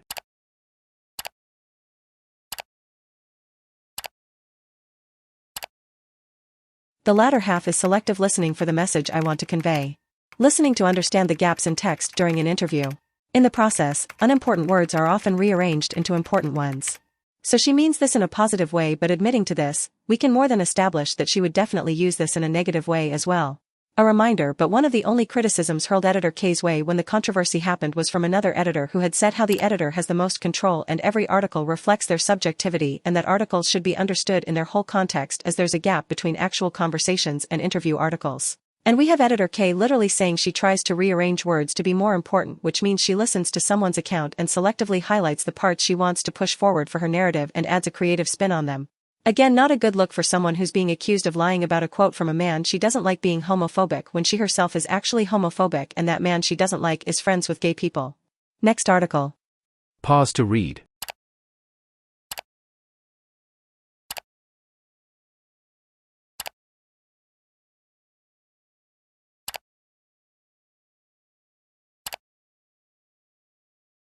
For writers, they should refrain from criticism, description, and indirect quotations and focus on director quotations. I don't necessarily write questions and answers as Q&A, but think of them as a drama script. Oh, that's a reliable and professional attitude to have. Surely no misconceptions or controversies can ever happen from having this mindset during interviews. It's a kind of dialogue where you fight back and forth. This is rich coming from her and quite damning after seeing how she writes. Pause to read. I will only look at one person with good intentions. I despise interviews that are conducted as if interrogating a person, or are ridiculed about the person's intentions, or are given a mean-spirited title as intended by the reporter. So that was a fucking lie. Are the good intentions in the room with us right now? Also, she literally said here she only wants to write about celebrities she likes, which again would be fine, but then the way she behaves when she interviews a celebrity she doesn't like is inexcusable. Now we've gone through a lot of Editor K's interviews. What we have established through all this is that Editor K is objectively not a reliable source of information. We've seen firsthand how she writes about people she doesn't like and how she talks about topics she doesn't like in her work, and we have seen her try and manipulate interviewees to say what she wants them to say. She is unreliable, especially with people she doesn't like.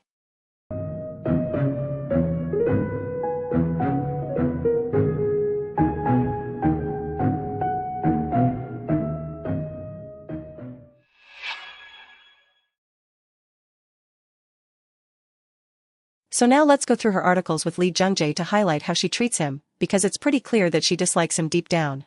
Despite working together and being friends for years, the resentment still bleeds through in her work. Pink highlighter equals putting down Jung-jae. Yellow highlighter equals inappropriate comments to or about Jung-jae. Blue highlighter equals, used when Editor K compares Jung-jae to Woo-sung to put Jung-jae down. Pink underline equals sections positive about Jung-jae.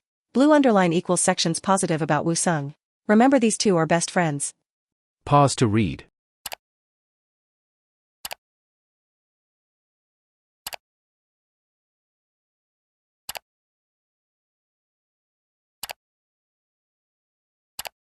This article is from when Editor K got to interview Lee Jung-jae and Jung Woo-sung, and in the article a noticeable bias for Woo-sung is shown, which would be fine if she also didn't put down Jung-jae and constantly compare Jung-jae to Woo-sung in such a negative way. The sections talking about Woo-sung positively are much larger than the sections for Jung-jae, which is unprofessional for a reporter to do when interviewing two people, especially when it's clearly because of a bias. She compared Jung-jae to Woo-sung at least 8 times in a derogatory way. Unlike Lee Jung-jae, who hates dramatic transformation, Jung Woo-sung willingly. As much as Lee Jung-jae hates exaggeration, Jung Woo-sung. Lee Jung-jae echoing Jung Woo-sung. She literally wrote, "What about Jung Woo-sung?" after talking about Jung-jae twice after the other. It's very unprofessional and almost painful to read. No editor should do this with any two people they're interviewing. In this section, she also sounds frustrated with Jung-jae for taking too long to answer her question. Just read the difference in tone when addressing Woo-sung and Jung-jae here. What about Woo-sung? First, smile. And he gives a kind answer with a service mind melted like cream. Lee Jung-jae answers slightly pointedly. And silence. When I look at Jung-jae Lee again, he finally starts saying what he wants to say. Woo-sung smiles and makes your mind melt like cream. Jung-jae answers pointedly and then finally starts saying what he wants to say. No positive cream like melting words from Jung-jae, I suppose. It's so rude and unprofessional. It should not be this obvious if you as a reporter have a bias. It's like a broken record at this point. She physically cannot talk about Jung-jae on his own without somehow roping Jung Woo-sung back into the conversation. Which again, even though it's awkward to read and highly unprofessional, it's worse because it comes with a clear bias because she dislikes Jung-jae and really likes Woo-sung. Her solo interviews with Woo-sung reflect this, as she would compliment him in every question, and there was even an interview where she described Jung Woo-sung as her lover because she was interviewing him via personal email.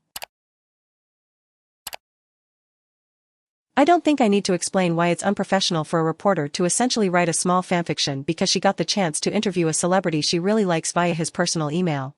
It's also a terrible thing to do because they are literally best friends, and she's making the article so off by trying to constantly compare which one is better in her view. Also, she doesn't just do this in this article, she's also done this in other articles where she's interviewing Jung-jae when Woo-sung isn't even present. These are from 3 different articles where Jung Woo-sung isn't even present in the interview. Finally, she also wrote that she hated Lee Jung-jae in the past, which is again highly unprofessional to do as a reporter. You should never just outwardly say whether you hate a celebrity or not, especially if you are currently interviewing them in the magazine you're saying you hate them in. It's also just a plain clear confirmation to the fact she is biased against Lee Jung-jae. But it's also pretty clear she still does by the way she continues to write about him, if we're being honest. Next article. Pause to read.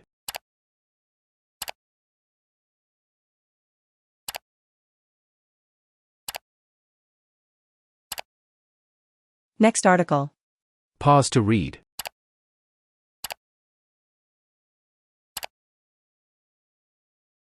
Yellow isn't about jung-jae, but this is still inappropriate to actress Kim Hee-soo.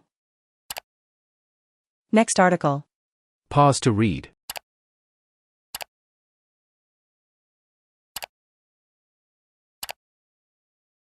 Next article. Pause to read.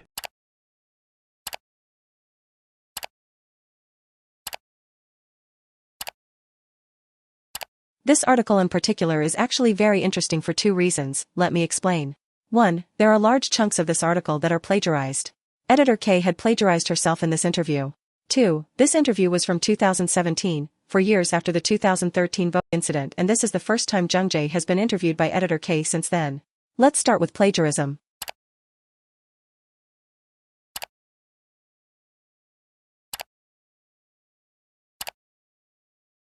This is honestly embarrassing. I looked into the ethics of self-plagiarism for journalists, and for the most part, it's generally frowned upon. However, I couldn't find anything specific about the ethics of plagiarizing yourself when you were under a different company and now reusing it under a new company. Because yes, she did write this, but she wrote it for Vogue first and now she's copying it for a different Korean newspaper years later. I can't be sure if this is allowed or not, but I will say it is unprofessional. This word has been beaten to death at this point. Also, this is rude to Lee Jung-jae himself, because at the very least a basic courtesy for an interview with an interviewee who you've worked with before is you would use fresh compliments and comments about that interviewee a whole 4 years later, right? She in fact did not. Also, it's especially disrespectful since this interview is also for Editor K's book web series. So this is the second time, that we know of, where Editor K has been rude to an interviewee she reached out to for her book. It genuinely looks like she dislikes Lee Jung-jae so much she straight up couldn't think or couldn't be bothered to write something positive about him that was new. Now the second interesting point of this article is this being a reunion between Lee Jung-jae and Editor K since the 2013 controversy. Trouble is, it doesn't seem to be a happy reunion. Editor K tells us that at first in the Q&A portion Jung-jae seemed completely absorbed during the conversation, but suddenly showed a sign of nervousness. She asks him if he's nervous and he responds, "I am trembling. My legs are shaking."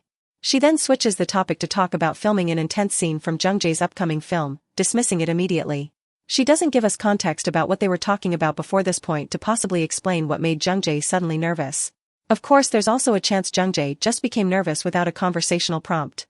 The last time Jung-jae had been interviewed by this woman, she had betrayed his trust and exploited their friend who had just passed and then redirected the blame all onto Jung-jae via her identity retraction and her apology. And Jung-jae is physically trembling and shaking. It's deeply upsetting. It's also bizarre that Editor K even included this detail at all with her reputation as a journalist who comforts her subjects. Why would she publish this when he's visibly distressed? It feels vindictive, which is within her behavior patterns. Also, to defend Jung-jae quickly here in case anyone is asking, why would he do another interview with her after what happened? It's unlikely he had a choice, because if he had refused he runs the risk of Editor K spreading even more malicious rumors about him, or being told he has celebrity disease, as it can be seen as rude to refuse to answer questions, let alone refuse interviews, as we've seen with actor H. Also, from Jung-jae's perspective, look what happened the last time Jung-jae had tried to stand up to Editor K by simply asking for an apology. It would be easier to just accept the interview to not remain on her negative side from his perspective. Of course, none of these are necessarily the real reason. There could be many reasons as to why that isn't as generous as this, but given how he's physically nervous in the interview, it suggests he did not want to be there. Now let's analyze some of the patterns Editor K has when interviewing Jung-jae, because a lot of these articles on their own can be written off as a one-off non-issue. But when you read them all together, it's a problematic pattern. 1. Shameless. You can only describe someone as shameless in reference to the roles they play so many times before you're just saying how you really feel, to be honest. Like, it's so blatant I can only say rude and unprofessional so many times at this point. A little fun fact, in the 2016 newspaper where she plagiarized herself, she actually took out the shameless trio. 2. Emasculating Lee Jung-jae. Editor K has a habit of emasculating Jung-jae and taking jabs at his masculinity, which in a vacuum wouldn't be an issue, but these are not compliments from her, especially in the time they were written. To say a Korean actor isn't masculine in South Korea, especially during the late 2000s/early 2010s, is not a compliment, it's a critique that should be fixed. Also a reminder, this isn't even intended as one, as Editor K herself prefers traditional masculinity. It's another insult from Editor K's bias against Jung-jae. 3. Hate and lies. The most direct evidence of Editor K's disdain for Lee Jung-jae is literally a direct quote from her that she published in an article, "I hated Lee Jung-jae." I brought this point up many times in this doc already, but this time we're going to actually look into the story accompanied as to why she hates Lee Jung-jae. So editor K claims that during a photo shoot together she had offered Jung-jae exaggerated clothes and colorful ideas in which Jung-jae yelled at her to get him plain clothes instead angrily and allegedly slammed a ring onto the floor in a fit of rage. She then laments about a flower cone hat being personally designed by the style editor and a medieval knight's armor borrowed for 500,000 won, $375. Now to be fair, if this was a real story, there could be sympathy for editor K. But because of editor K's track record of lying and her habit of exaggerating the flaws and actions of people she dislikes, I'm skeptical. Also, even if this story was true, the way she's been holding on to this story for literal years would be a bit excessive. So he didn't want to wear some clothes you brought to a photo shoot and you hated him for this for years? Like, has all this disdain for Jung-jae that has lasted a whole decade truly been over one incident like this? I don't know why she would ever publish this. Also, this story does not sound like Lee Jung-jae's typical behavior at all. If Jung-jae truly behaved like this over something as simple as clothes, there would be way more rumors from more stylists, designers and staff. But this is not the case. Anytime one of Jung-jae's staff throughout his career both in fashion and acting have ever spoken about him, it was only positive anecdotes about him. There aren't even anonymous negative ones. It's just editor K to our knowledge who has ever seen Jung-jae's rage from clothes. Note, but celebrities who act like that get rumors spread about them fast with accusations of celebrity disease. Staff workers gossip, so again, if it were true, there'd be more evidence. But there's not. It's just editor K's word, and her word is not trustworthy. Again, this woman thinks it's insensitive to not respond to her sexual harassment in an interview, so I really do not trust her judgment on events. Like, this is literally looking like a second case of editor K lying about Jung-jae 5 years before she lied about him in Vogue 2013 to slander his name. 4. Backhanded compliments. Some of these are just outright insults, not even disguised as compliments. A man who has been monotone for 2 centuries, your sleazy face. These are just direct digs at Jung-jae. When editor K likes a celebrity, she will shower them with praises and compliments over every little action, but with the ones she doesn't like, it's like she can't help herself but give a neutral or backhanded comment after a compliment.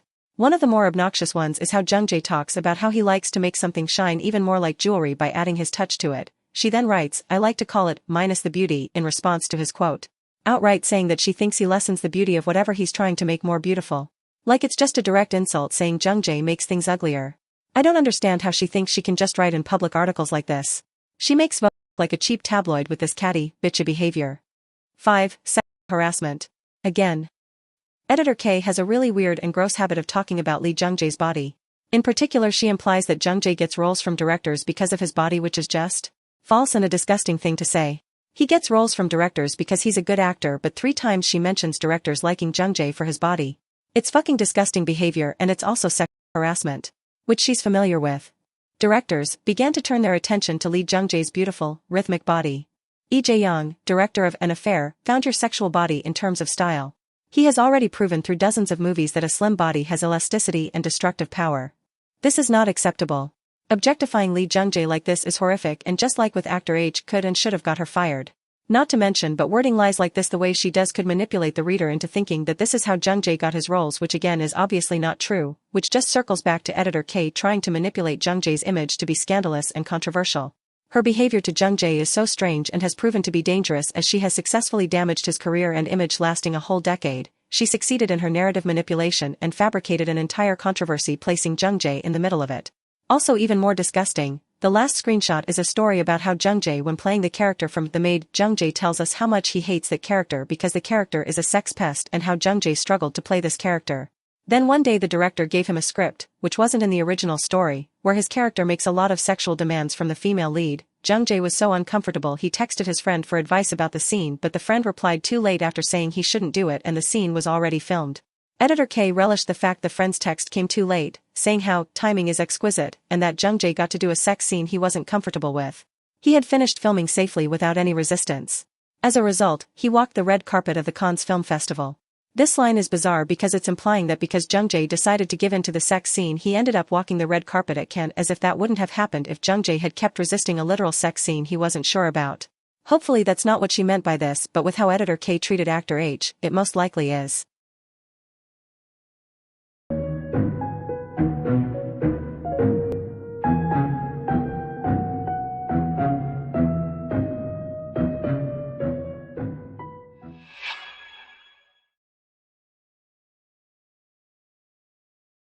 So, to recap and summarize what we know about editor K. She does not like the LGBTQ. She knew what outing was before she outed Woo Jong-won. She will treat interviewees based on her own personal biases. She's admitted to exaggerating the truth for artistic/monetary/entertaining narratives. She sexually harassed her interviewees. She's been accused of defamation. She supports a pedophilic novel written by a pedophilic author. She hates Lee Jung-jae. She thinks because she's an editor she's owed private information, consent or not. Now admittedly, this section of the video was a lot more subjective and open to interpretation. It was also a lot more heated as I became more frustrated with what I was reading. However, I believe my frustration at Editor K is justified as a lot of her behavior and contradicting accounts are unacceptable. That being said, there is enough objective evidence to make Editor K's likelihood of sabotaging the 2013 interview with Jung-jae credible and plausible. She had the motive, clout, money, a personal grudge. She had the means to, a well-respected and trusted editor in her field, her identity being hidden after the article. In addition, there are many quotes from her directly about her biases coming into play for her interviews and how she doesn't see interviews as interviews but as dramas and other ways to make them more exciting. She has also lied/manipulated the narrative and intentions of interviewees she does not like. Calling actor H insensitive for not answering her sexual questions and insisting the director of The Handmaiden was influenced by religion despite him saying no he wasn't 3 times, as well as her lying about Jung-jae himself a couple of times before 2013 Vogue. All things considered, her narrative is not reliable and she as an editor cannot be trusted as she is extremely unprofessional. Her interviews should not be trusted by any public figure because if she loves them she will overlook their flaws and herald them even if they don't deserve it, and if she hates them she will criticize every random action she thinks is a flaw even if they don't deserve it. Now all this said, Editor K is not some sort of evil devil. She's done evil things, yes, but she is a person. This is just a highlight of some of her worst flaws because these flaws are relevant to our argument. She's probably done good things too. We aren't trying to argue that Editor K is some villain, she's not. She's human. A fucked up human but still a human. We are saying that Editor K is a flawed person who would do bad things, like a lot of people in the world. And she has been accused of doing one bad thing in particular, and we have gathered all the evidence that aligns with that allegation because it well aligns. There are plenty more articles we have read from Editor K that have nothing to do with this or weren't applicable to this argument, so they were not included. Also, we could not find any evidence to dispute that she would not do this. There was never any article to suggest she wouldn't behave like this, especially weighing against the evidence that does. Not every article she writes is a dumpster fire, but again this video is about Lee Jung-jae's allegations, and one of them suggests that Editor K had actually done what Jung-jae is accused of, and through our research we found out that that is most likely what happened. We are saying that through extensive research we have come to the conclusion that the chances of Editor K being the real perpetrator behind Jung-jae's scandal is true. A fact that cannot be changed is that Editor K had outed Woo Jong-won herself through her apology tweet through Vogue Korea. We can see she is homophobic and not the fondest of the LGBTQ community. We can see she did not regret outing Woo Jong-won either. We can see she dislikes Lee Jung-jae. We can see she manipulates the narrative of her articles to go her way. We can see her lash out when interviewees don't do what she wants them to. We see all this through her actions and her words. The reality is she is statistically the more likely culprit behind the Vogue 2013 scandal as her behavior aligns more with the allegation than Jung-jae. Speaking of the allegations, it's time for an ultimate conclusion for the homophobia plus outing allegations.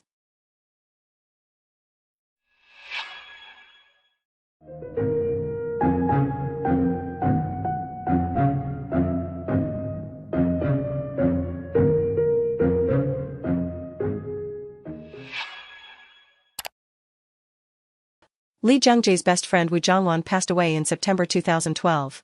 Lee Jung-jae did an interview with Vogue Korea for his upcoming film in January 2013. The article gets backlash for including a controversial quote from Lee Jung-jae where he had told a friend, alias Y, to stop being gay. People speculate who Y could be as the article has mentioned Y's time of death and occupation. People suspect Y is the late Woo Jong-won and then start accusing Lee Jung-jae of outing his friend in this article. In the midst of this, Vogue Korea removed 1/3 of the article to cover their tracks. The editor's name is lost to time after Vogue takes down the article from being viewed on the site. On the 16th, Jung-jae's defense/PR team answers calls from news networks saying Jung-jae has asked for an apology from the editor. Lee Jung-jae's defense also states the following 4 claims in his defense. 1. Lee Jung-jae, Woo Jong-won, and the editor are all old friends. 2. The conversation causing controversy is off record and a private conversation that was never meant to be published. 3. Stop Being Gay is a provocative title the editor created to cause an uproar and not what Jung-jae had actually said. 4th, Lee Jung-jae and Woo Jong-won were incredibly close for over 20 years. Jung-jae would not have been so irresponsible. On the 16th, Vogue Korea made an official response on their Twitter. In this response they deny everything, explain nothing and out Woo Jong-won's name to the public officially. News outlets only report on the name being confirmed and continue to blame Lee Jung-jae for outing his friend and being homophobic. It's 2024 and people are still calling Lee Jung-jae homophobic without the full understanding, and nobody knows who the editor is. In conclusion to the homophobia and outing allegations, outing is false. Homophobia based off this article? False. The outing was not done by Jung-jae, it was Vogue's editor who outed Woo Jong-won, first by including a off-record anecdote about him and leaving in details to make it obvious for readers to guess the identity, and then a hard outing by saying his name in the apology afterward. As for homophobia, the evidence to claim Jung-jae is homophobic because of the "stop being gay" quote is an unreliable lie set up by editor K to grab attention from a controversy. This is what Jung-jae's defense claimed, and we can be more inclined to believe his defense because when we look at the evidence for both Jung-jae and Vogue's defenses, Jung-jae's holds up better than editor K's with more credit to his claims than hers, she has none at all. So the evidence that suggests Jung-jae is homophobic cannot be trusted and should not be perpetuated. Meanwhile, we can never say Jung-jae is not homophobic definitively until he says so himself. We can prove that Jung-jae has always surrounded himself with LGBTQ people and works throughout his career. From as early as 1996 to 2024 we can see Jung-jae consistently consume LGBTQ media and make friends and working relationships with LGBTQ people both publicly and privately without issues. In addition, whilst we don't know Jung-jae's beliefs on the LGBTQ specifically, we know he aligns with an ideology that does and has stated he's interested in human rights. All things considered, it is unfair to call Lee Jung-jae homophobic from one instance that was manipulated into a false narrative by a biased party. Especially as there is consistent evidence spanning 2 decades to suggest the contrary. And after looking into editor K and what kind of person she is and her role in this controversy against the contradictory evidence on Jung-jae's side, it is objectively more likely that editor K had orchestrated the "stop being gay" quote to cause a controversy for monetary gain as well as a long-held grudge she's had against Lee Jung-jae. Her outing Woo Jong-won and refusing to give an explanation to the controversial quote by moving the goalposts to divert attention from herself is behavior of someone attempting to get away from something, not an honest person trying to defend themselves. A reminder of the defenses of Lee Jung-jae and editor K and how they weigh. Lee Jung-jae's defense. Lee Jung-jae, Woo Jong-won and editor K are all old friends equals true. The conversation where the homophobic quotes came from being off record, so it's all being written by editor K's perception as well as Jung-jae not knowing it would be published equals very likely based on contextual evidence. Stop being gay, being a false quote to garner an angry reaction from the public equals very likely based on contextual evidence.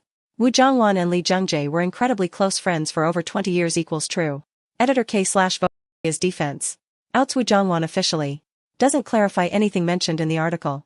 Claims people are writing false articles based off their own article. Denies every part they had in the controversy and blames the audience for their own work.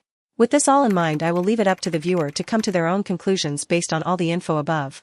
뭐 이런 서로의 다름에 있어서의 그건 왜 해요? 뭐 이런 말은 안 해요. 뭔가 하면은 이렇게 옆에서 있고 격려해주고. 너무 이해하려고 노력하는 것보다는 그냥 받아들이는 게 더 중요한 것 같아요. 받아들이고 계속 지켜보고 오히려 이해가 안 되면 그때그때 빨리빨리 질문을 하고 그거를 알게 되면은 그 사람의 어떤 그런 생각과 마음을 존중하게 되는.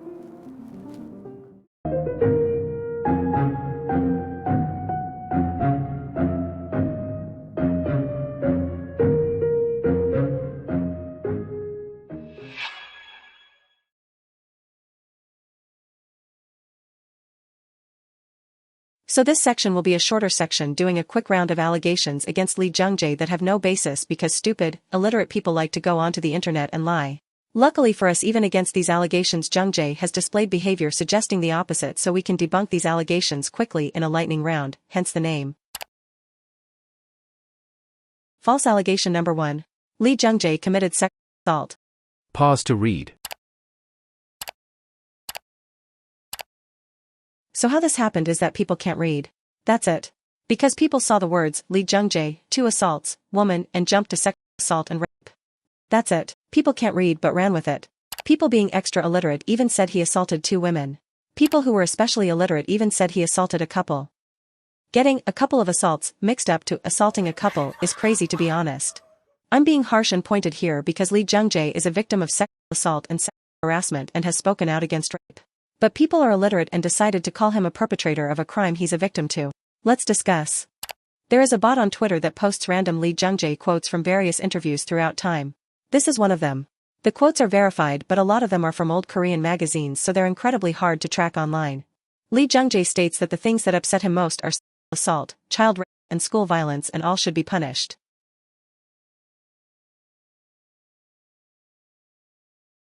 In an interview from the past, Lee Jung-jae shared a story of his worst experience in a film. When discussing his movie, The Uprising, he brings up how the director in the movie deviated from the original novel by wanting to add a rape scene between the protagonist and the love interest. Lee Jung-jae hated this so much he asked the director to change it over and over, and he said that it had given him meltdowns. Eventually the director told Jung-jae to just write the scene himself since he took such issue with it, and this made Jung-jae have more mental breakdowns that got so bad he said he wanted to run away to the army again. In the end he changed the scene from a rape to the two characters embracing each other and the female lead kisses him first. Next we are going to briefly go over instances where Lee Jung-jae has been sexually harassed or sexually assaulted himself.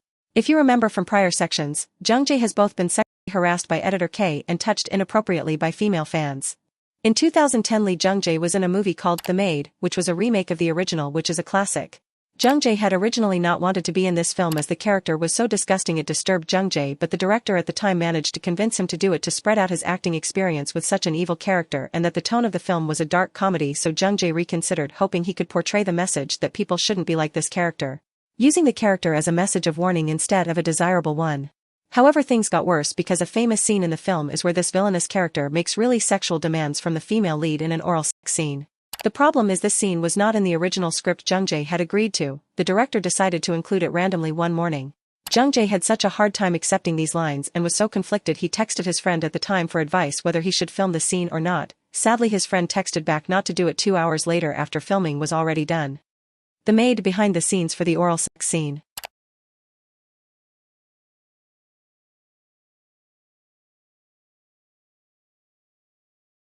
예. 거의 전라. In this SBS interview the MC shows Jung-jae a behind-the-scenes shot from the film. She then asks to go over the photographs from the behind-the-scenes and Jung-jae snatches the photo and hides it embarrassed. I was worried whether I should do it or not. Proud of myself for accepting such a terrible character and breaking down the walls of self-defense. It was worst when I was filming a line asking John Doyen to have oral sex. Lee Jung-jae should never have had to do this scene. He was uncomfortable, that's it, no scene. Especially as he did not agree to it beforehand when he was already hesitant about the role. This is sexual harassment. Trigger warning for this next story, sexual assault. During filming for Typhoon, there's a deleted scene that was done as a prank. Jung-jae didn't know it was going to happen, by the director, where Jung-jae's character gets a body check from some villain guards and the guard gropes Jung-jae's crotch and other places on his body. We will not be showing it. Jung-jae then leaves the set, sees the director and makes a joke before leaving quickly.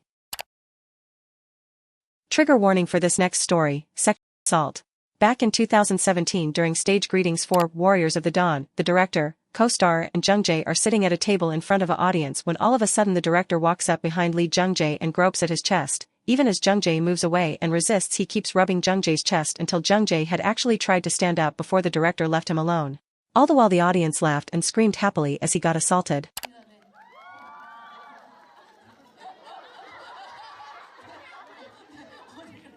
There were people who also commented on both videos saying it was sexual assault.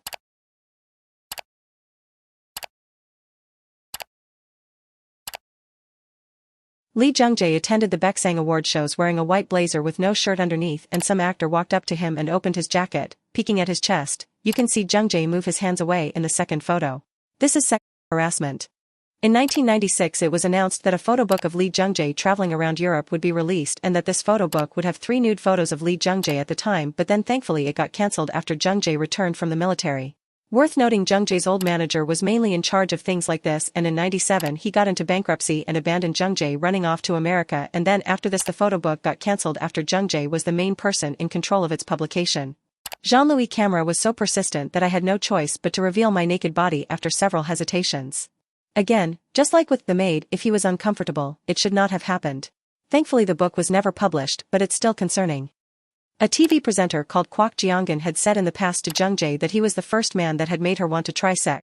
She then also published this quote with more objectifying anecdotes about Jung-jae in her book. Netizens rightfully called her out for blatant sexual harassment.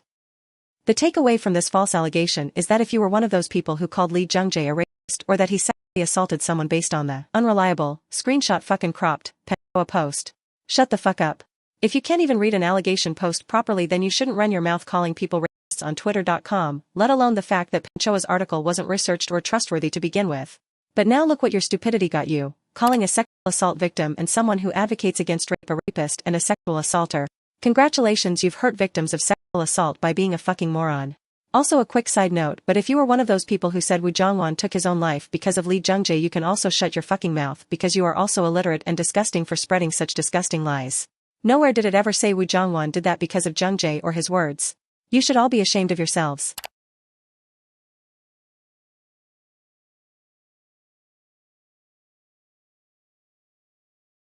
We should believe victims of sexual assault? You're absolutely right. Now let's listen to the victim of sexual assault talk about how false rumors like the ones you spread affect him personally. From a SBS program called Healing Camp, Jung-jae spoke up about how he's always had fake rumors pop up about him even back then and how he struggles with them because even though he tries to not let them bother him, he cares a lot and he becomes anxious to the point he can't sleep thinking about how to deal with them and how he's just alone with his thoughts and anxieties. 데뷔한 지가 이제 오래됐고 또 그런 생활을 이제 워낙에 많이 겪다 보니까 대처하는 데 있어서 굉장히 좀 그냥 무던하게 잘 그냥 지나가게 되거든요. 그런데도 불구하고 어쩔 때 이제 탁 그런 이야기들을 들으면은 굉장히 신경이 많이 쓰여요. 아, 그죠? 네. 그리고 막 안 보던 댓글 같은 것도 막 찾아서 막 보게 되고 막 잠도 못 자고 내가 어떻게 해야 되나 뭐 이걸 해명을 해야 되나 말아야 되나 뭐 이 사람을 진짜 찾아내야 되나 신고를 해야 되나 막 그냥 혼자서 막 생각이 막 False allegation number 2. Lee Jung-jae is a pedophile. So if you've heard of this one, you've probably seen this screenshot floating around. This conversation is a DM leak between actors Jang Dong-gun and Joo Jin-ma. In this conversation they talk about visiting a bar in Cheongdam-dong they haven't been to before. Jang Dong-gun then asks if children, young girls, work there. Jin-ma replies he doesn't know but people talk. He also mentions that Jung Woo-sung and Lee Jung-jae visit that bar very often. Now people took this and ran saying all sorts of nasty rumors calling Jung Woo-sung and Lee Jung-jae pedophiles because of this one conversation between two men who have never been to this bar before. Neither have been there, so it is not confirmation that young girls work there, but this is a serious allegation, so let's look at the bar they're mentioning to see if it is that kind of place. So if you look into the bar that Jin-ma and Dong-gun were talking about, it is in fact not that kind of place. The bar they're talking about is a popular place for a lot of celebrities and has no such reputation. It has even been the set for a few K-dramas including big titles like Goblin. There's no way they would use this place as a set if it were that kind of establishment. Two men were being gross in DMs and spoke shit about other actors. Lee Jung-jae and Jung Woo-sung are not pedophiles who go to bars where young girls work. This DM conversation is one screenshot of many leaks because one of the actors had their phone hacked and tons of other actors were name-dropped in the series of texts in the DMs. It was a massive scandal, but it got debunked pretty quickly for the other actors named. Another thing I'd like to add to this is that Jin-ma saying Woo-sung and Jung-jae being spotted at that bar a lot doesn't mean anything because Lee Jung-jae and Jung Woo-sung visit plenty of bars and restaurants in Cheongdam-dong and get spotted by fans, onlookers, and other celebrities all the time at public places. It's literally where they live. Why would they not go out and eat and drink in their own neighborhood? So this entire argument about visiting a bar, even if it was dodgy, was still not a good reason to throw such heavy allegations without more information. Like they live in that area and go around to many different places to drink and eat, but if they visit one that was dodgy, it implies they had any idea about the shady businesses going on there? It's ridiculous. 돌아봤는데 저 뒤에서 정우성 씨랑 이은재 씨가 대박이다 딱 들어와서 앉는 거예요. 근데 그 눈이 마주친 거예요. 정우성 씨가 이렇게 보더라고요. 그래서 가서 인사를 해야 될 것 같아서. In addition, I'm gonna provide other sources to demonstrate how Lee Jung-jae and Jung Woo-sung are not pedophilic, including Jung Woo-sung in this too, as he's involved with this particular false allegation. The MC asks Jung-jae and Woo-sung about the marriage proposals fans kept giving them during Hunt promos, and then the MC mentions other actors who have gotten married to their fans and asked them if this was possible. Both uncomfortable, Woo-sung replies, the age difference is almost 30 years, the MC responds, 30-year-olds these days. Isn't it possible? The staff start laughing, Jung-jae immediately starts saying no repeatedly, shaking his head and hand up in protest, and Woo-sung looks to the window side, uncomfortable and nervous laughing. The MC keeps pushing and asks, aren't there people like that? In the Korean the phrase includes a word wang-wang, which means sometimes. Jung-jae repeats the word wang-wang over and over to the MC's confusion, and Woo-sung joins him as they both refuse to engage with the conversation anymore, just repeating wang-wang, and the clip jump cuts to another conversation.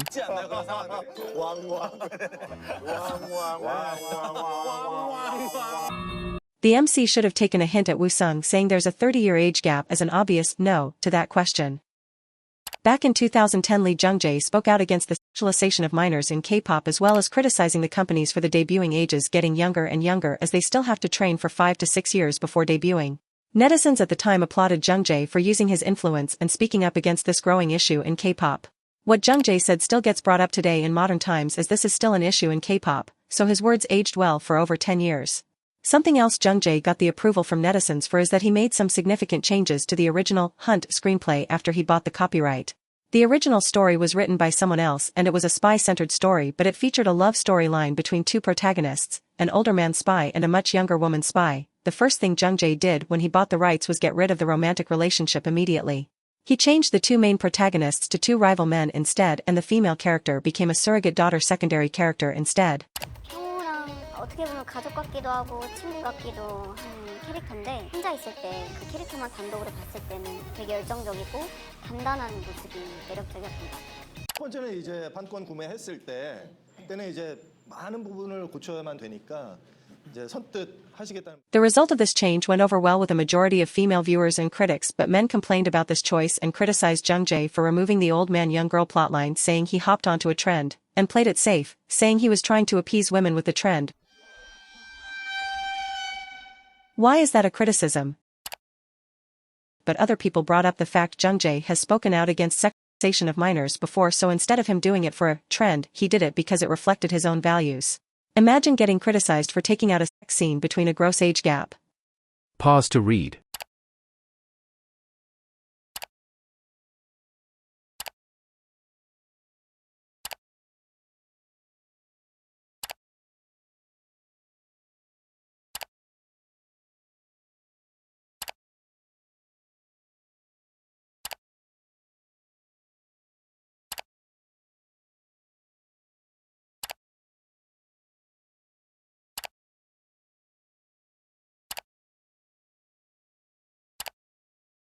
I'd also like to mention Lee Jung-jae's girlfriend of 8 years here in this section too.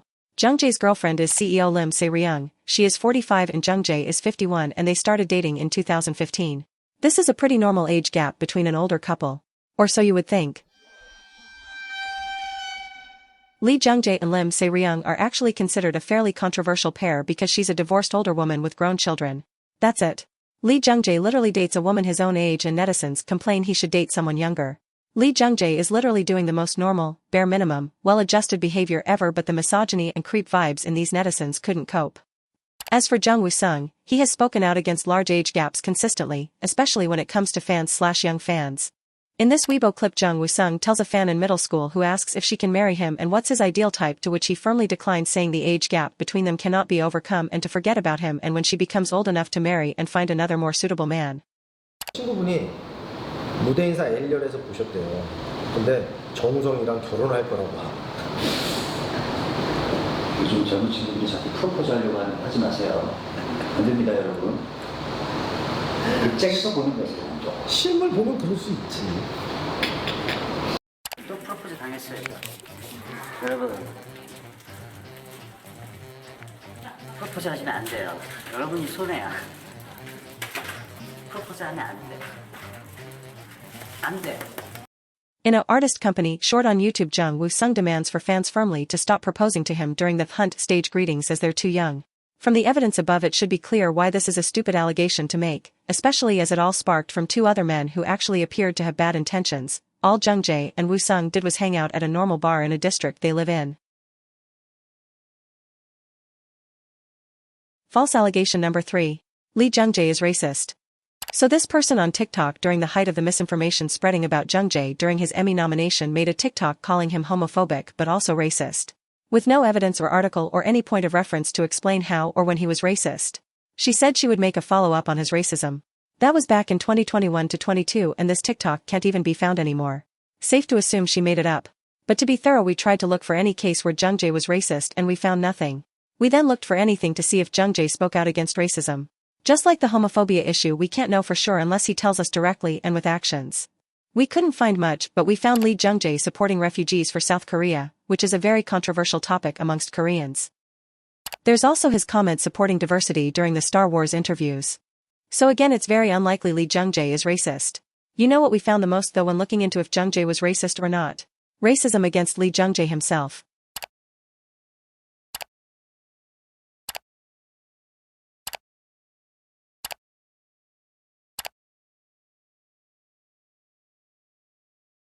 Thankfully, people also called out this behavior too in defense of Jung-jae. Racism should never be excused whether you're disappointed by the nominations or not, whether you liked Squid Game or not. Lee Jung-jae's influence and impact by breaking through into the West via Squid Game is historical and a large part of why we felt obligated to make this video and the Google Doc about this. Incredibly inspiring and motivating. We even have like Lee Jung-jae making Star Wars history as the first live-action Asian Jedi. So like, how cool is that? My first question to the both of you is, what does being able to be part of the Star Wars franchise mean to both of you? Like you said, it's, I mean, that's a lot. It's a huge question to tackle. With Star Wars, I grew up very much being a fan of the films, and but I always kind of felt that there was almost like an arm's length in regards to like not being able to see myself because there aren't really a lot of Asians in Star Wars. But the fact that you have two main characters in Star Wars that are Asian is a huge feat, and I only hope that it can inspire that next generation of Star Wars nerds and have them take up the lightsaber as well and just enjoy this franchise as much as I did when I was a kid, and hopefully more. But yeah, it is a big amount of pressure and responsibility, but at the same time we just try and have fun and like just do good work at the end of the day. His presence is important and it opens doors for more people. Him being the first Asian actor to win the Emmy Award for a male lead actor is literal history being made. And it was tainted by false rumors, which is just tragic and disgusting. We hope through this information explaining the controversies more people can continue to support Lee Jung-jae in his future projects both in South Korea and the West. False allegation number 4. Lee Jung-jae is transphobic. Hand on heart, whoever this is just made it up on the spot, to be honest. Again, there's no evidence Jung-jae is transphobic. There's also no way unless he tells us to know if he's not. The only thing we could find about Jung-jae and transgender topics is that in the 2020 film, Deliver Us from Evil, there is a trans woman character in the film who is a support character played by Park Jong-min.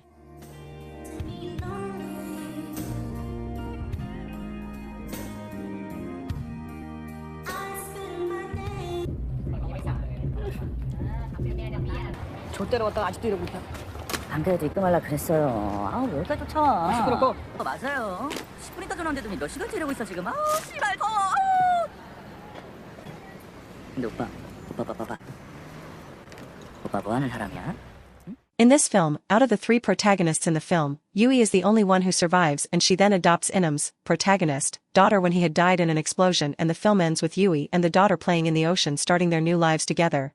Deliver Us from Evil's reception in terms of trans representation was that the character herself was an enjoyable character who wasn't shallow or felt like a caricature, as she had depth and empathetic traits to her. Yui is a fan favorite amongst enjoyers of the film. The main criticism being that they didn't get an actual trans woman actress to play her. In addition to Yui, the character Rei played by Lee Jung-jae is non-binary. Director Hong Won-chan said Rei is a name used by both men and women in Japanese. I wanted to express Rei, whose gender is ambiguous and whose identity is unclear, through an androgynous name, he said. This is further expressed in the movie itself as characters use gender-neutral language around Rei. 고레다한테 어릴 적부터 이 바닥에서 같이 지낸 피부치 동생이 하나 있었다네. 레이. 그 백정놈이 고레다 동생이었단 얘기지. In this scene, Rei is attending their brother's funeral whilst another character is explaining to the protagonist, Inam, who Rei is. In this, the character said Rei is Korita's younger sibling. This is done by the speaker calling Rei the Dongsang, younger sibling, instead of Nam Dongsang, younger brother. The speaker does it twice in this scene. 낮에는 짐승의 배를 가르고 저녁에 술에 취해 들어와서 우리 형제들을 패곤 했지. Another scene is when Rei themselves is talking about how their father used to beat them and their brothers when they were children. Here Rei says, he would come home and beat my older brother and I at night. What's noteworthy is that for older brother, Rei uses the word hyungji, which is older brother, in plural, which can be used by men and women, so it's gender neutral.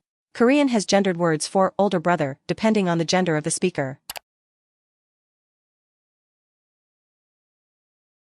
A final note, but English subtitles for this film may not reflect this gender-neutral language despite it being in the original Korean in the film.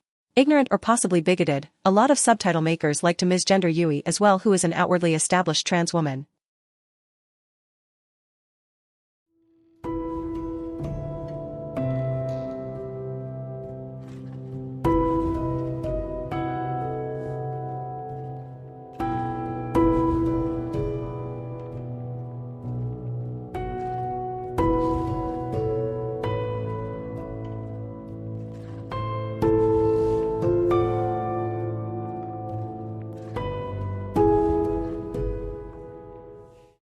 The final verdict. Finally. So a quick recap of every allegation in short. DUI 1999 equals true. Lee Jung-jae was arrested and booked without detention for drinking under the influence on a highway and crashing into another car. His license was suspended for 1 year. DUI 2002 equals true. Lee Jung-jae was tipsy, driving home from a bar when he was stopped by officers and arrested, booked without detention. Assault 1998, November, equals false. Lee Jung-jae was charged without detention for assault against a man named Pyo after an argument in a bar broke out into a fight.